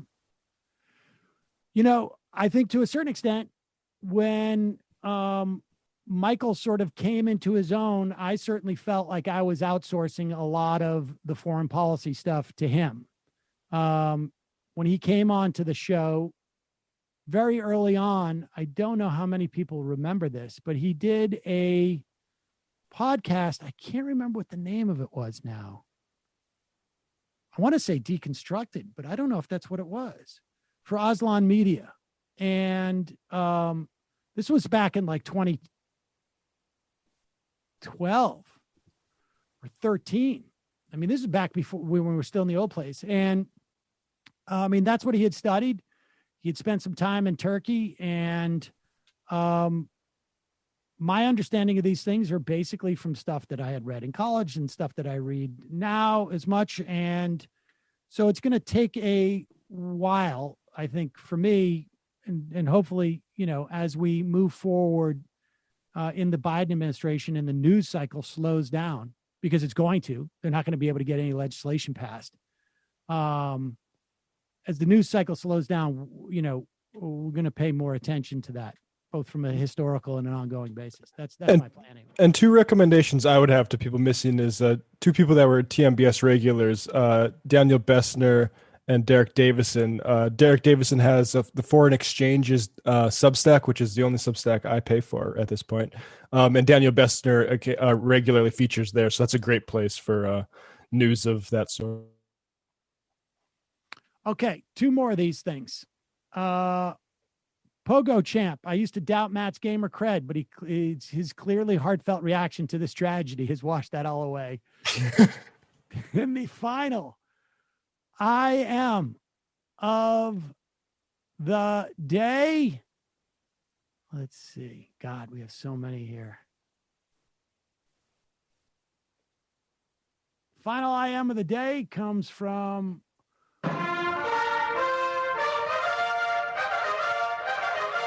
Uncle Drew from Chicago. I think I'm in the Majority Report cult. Good for you. Emma, Jamie, Matt, Brendan, great job today. See you tomorrow. It might take all the strength I got to get to where I want, but I know somehow I'm gonna get there. I wasn't looking when I just got caught between the truth and the light bar. But finding out won't make me feel any better. Yeah, I know the clock is ticking, but the meds are gonna kick in, and my